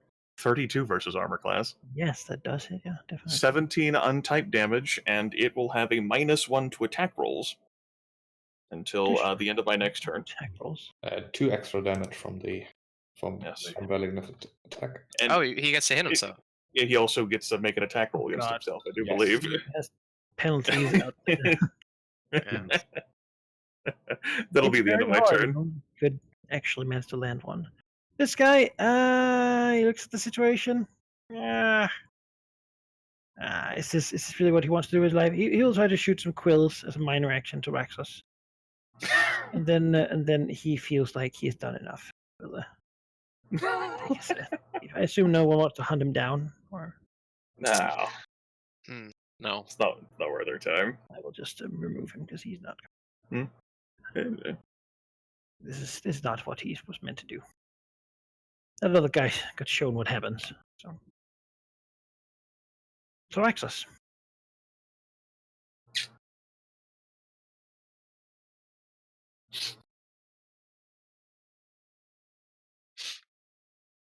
Jonas Direct keeps us? waiting with bated breath. Raxus?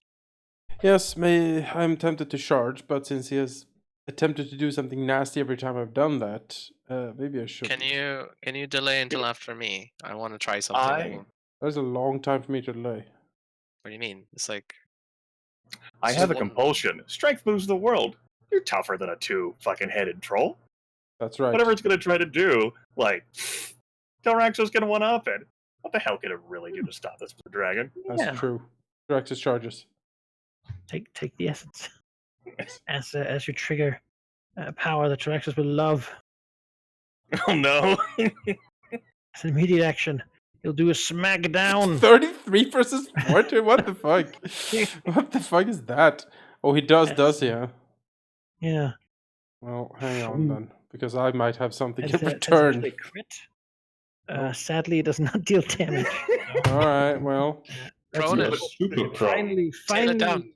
If it had dealt damage, though, that fucking damage, it would have taken that Oh, yes, itself. it So is like- so he moves around, like Tyraxus runs up there, and he gets told no with a big claw smack. that's sending the him first down on time the that ground. damn troll is hit. all right. Well, He's very frustrated. in that case, I will also activate a power. Oh yes! As the frost wolf pelt in Tyraxus's horde flares to life, lashing out with winter's cold and just hitting him like an avalanche. Immediate reaction. Okay, well, An enemy adjacent to you hits Activate you. the trick card. Effect: the enemy is knocked prone. oh, So, Made fun use of this against the troglodytes.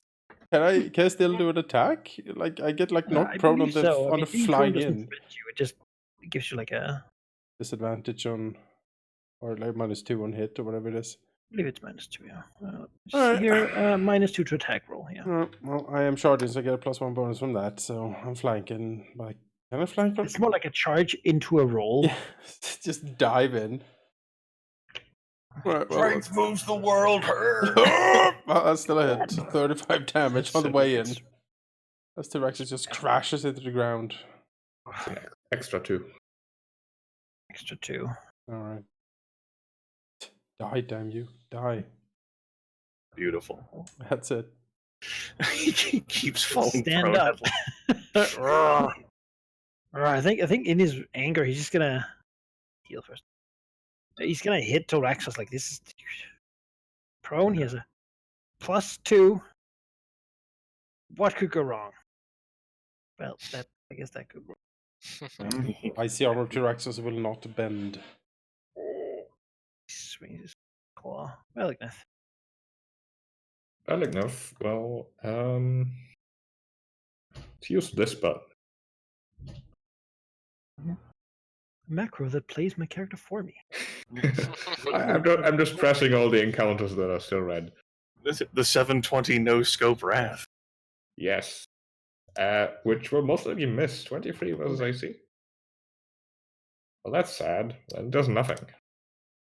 And I can't do anything as a minor action except this might be worth doing, but I'm hesitant to blow all my things in this combat. Nah.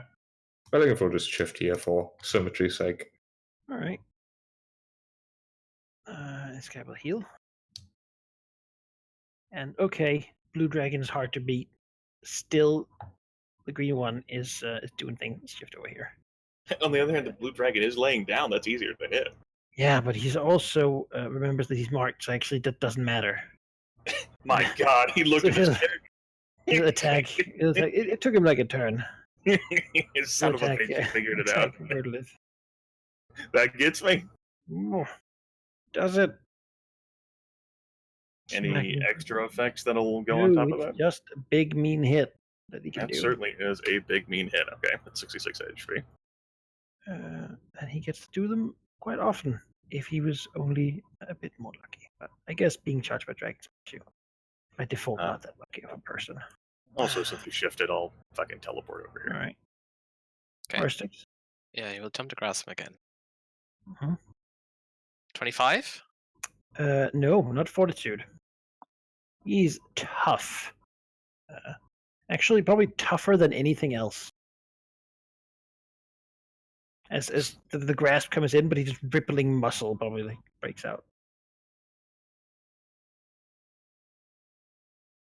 Yeah. Yeah, that's it. All right. Riddleth. Okay. Unaugmented Twisted Eye attack. 23 versus armor class. No. Now Do it. Okay, that'll be the end of my turn. Tyraxus.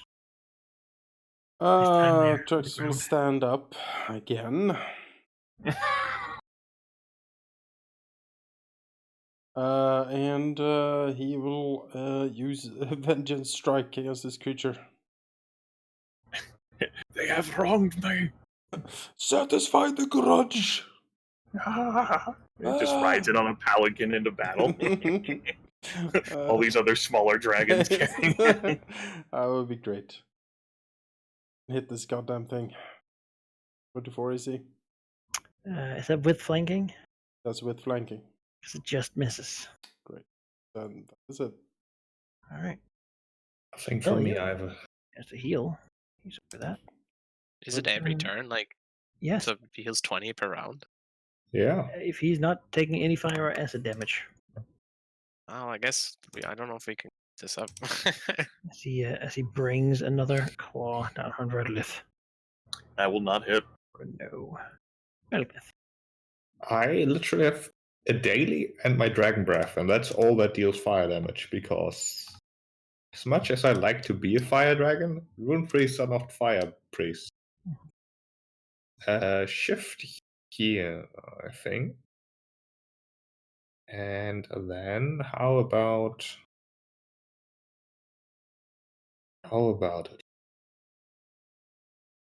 it? Just attack the guy. Yeah, he's a tough one.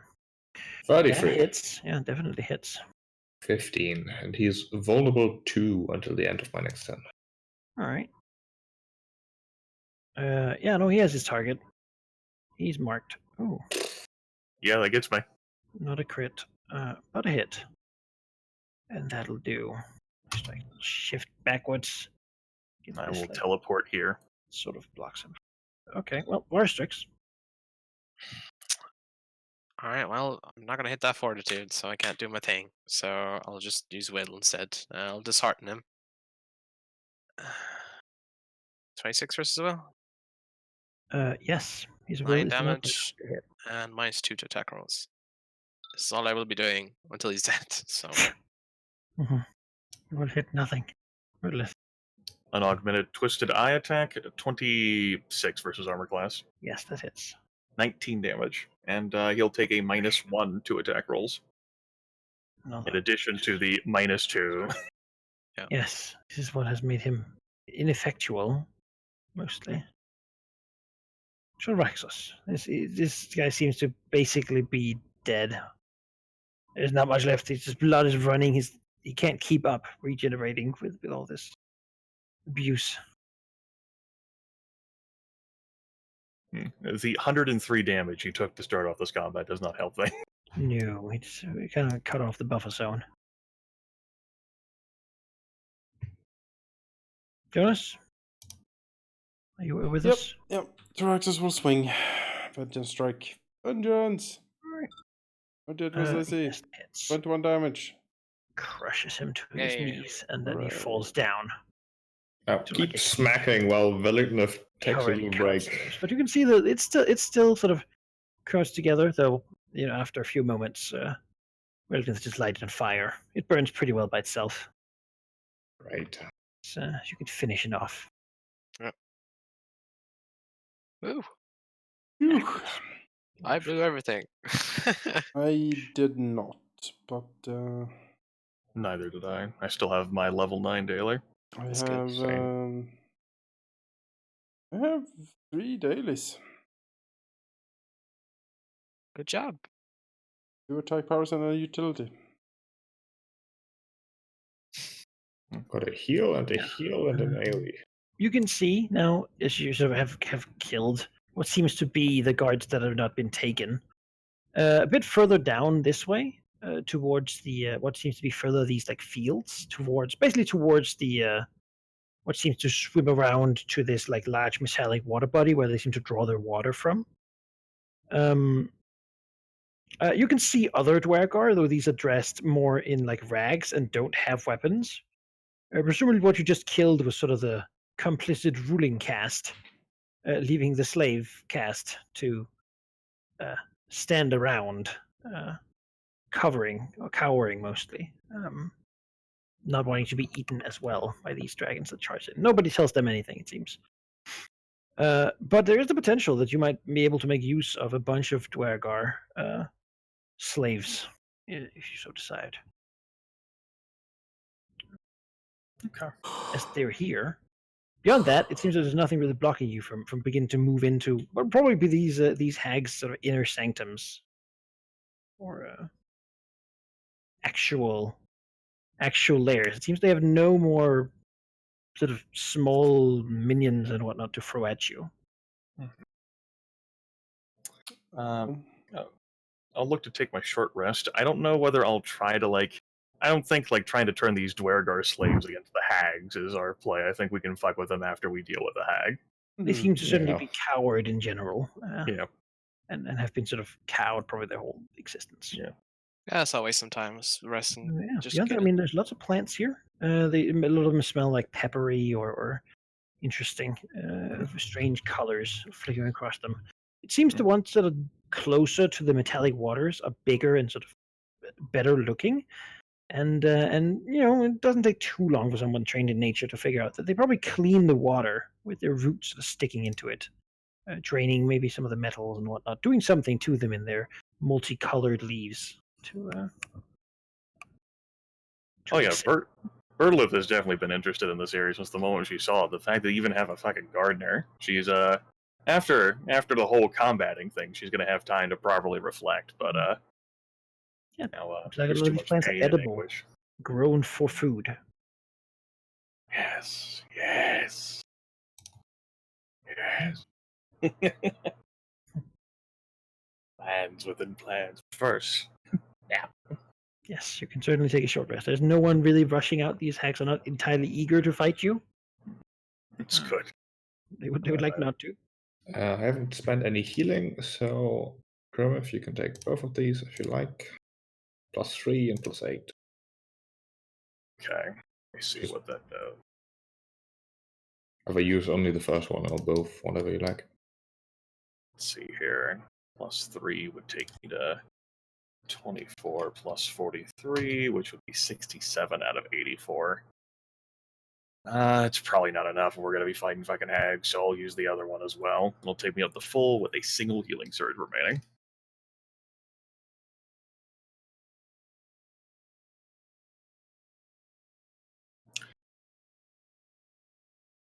I will not be able to be so defendery in the next time, though I wanted to do my part to absorb the two-headed troll.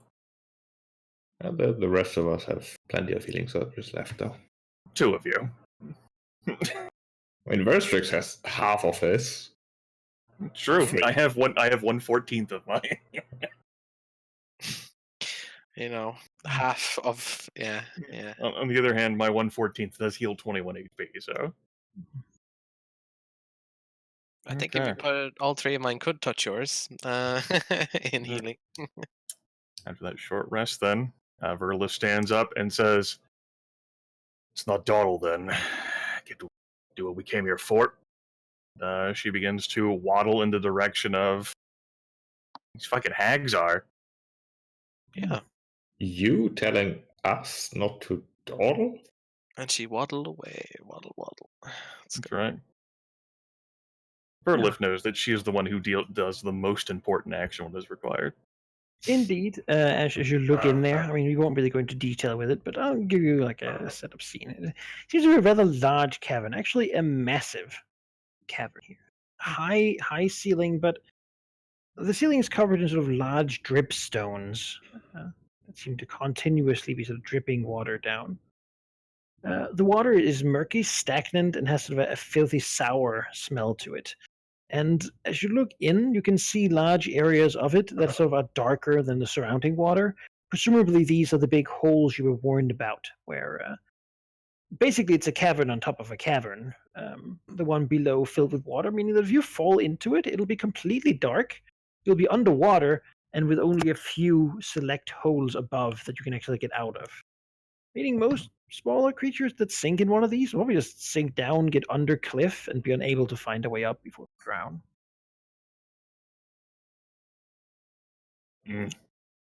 It doesn't look like there's a heavy density of creatures in here. It probably won't be too difficult to find the hags. They presumably stay a distance from each other. It didn't seem like they really enjoy each other's company, either of them. And they also seem to trust their own minions best, if you will. It's something to think about, who is more important to get and who might be more difficult to get first. You were certainly told a bit about both of them, Mother Hiss and Mother Floria. I think I have an interest in taking down Hiss. Yeah. Mm-hmm. I was going to suggest that first. Yeah, but that'll probably be what we do next time. Yeah, seems fine to me. It'll be a lot of fun. These were some, I'll say, some combats that showed character expertise. Yes. Certainly, I think the controller here No. really expertly in Yeah.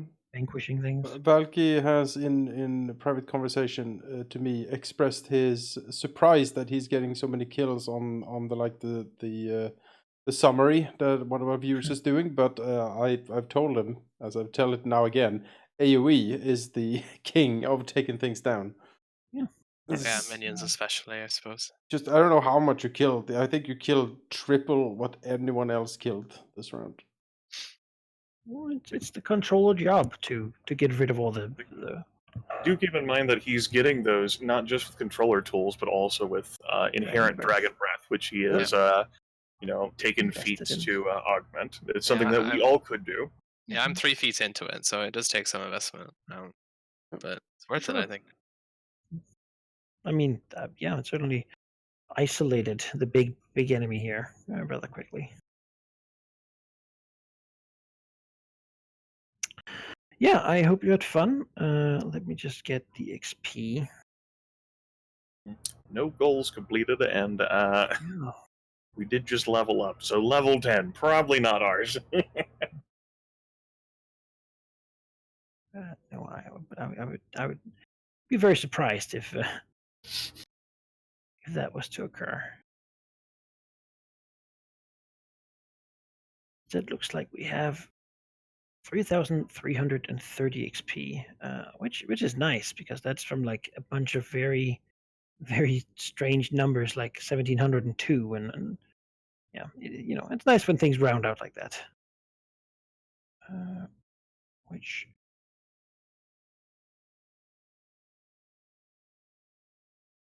individualized 832 each.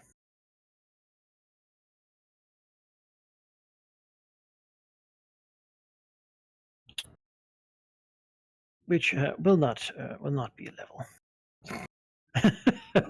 No. Putting us to 17,780.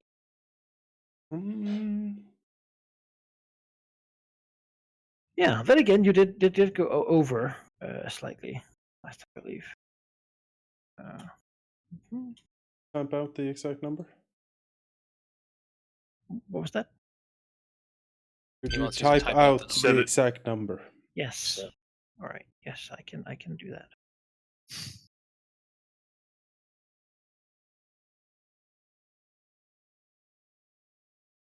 Your total.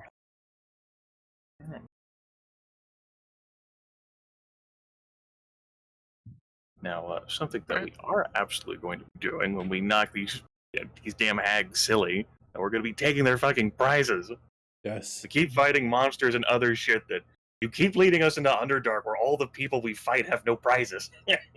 Or club holding. Did the third just have anything, perchance?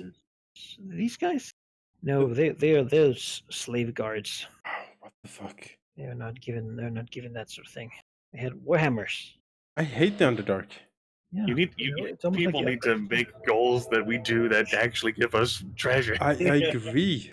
We're supposed to have lots City of treasure. of the Dead's gonna have prizes. Is it? Absolutely. Train agrees.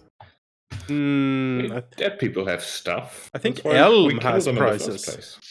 Elm does have.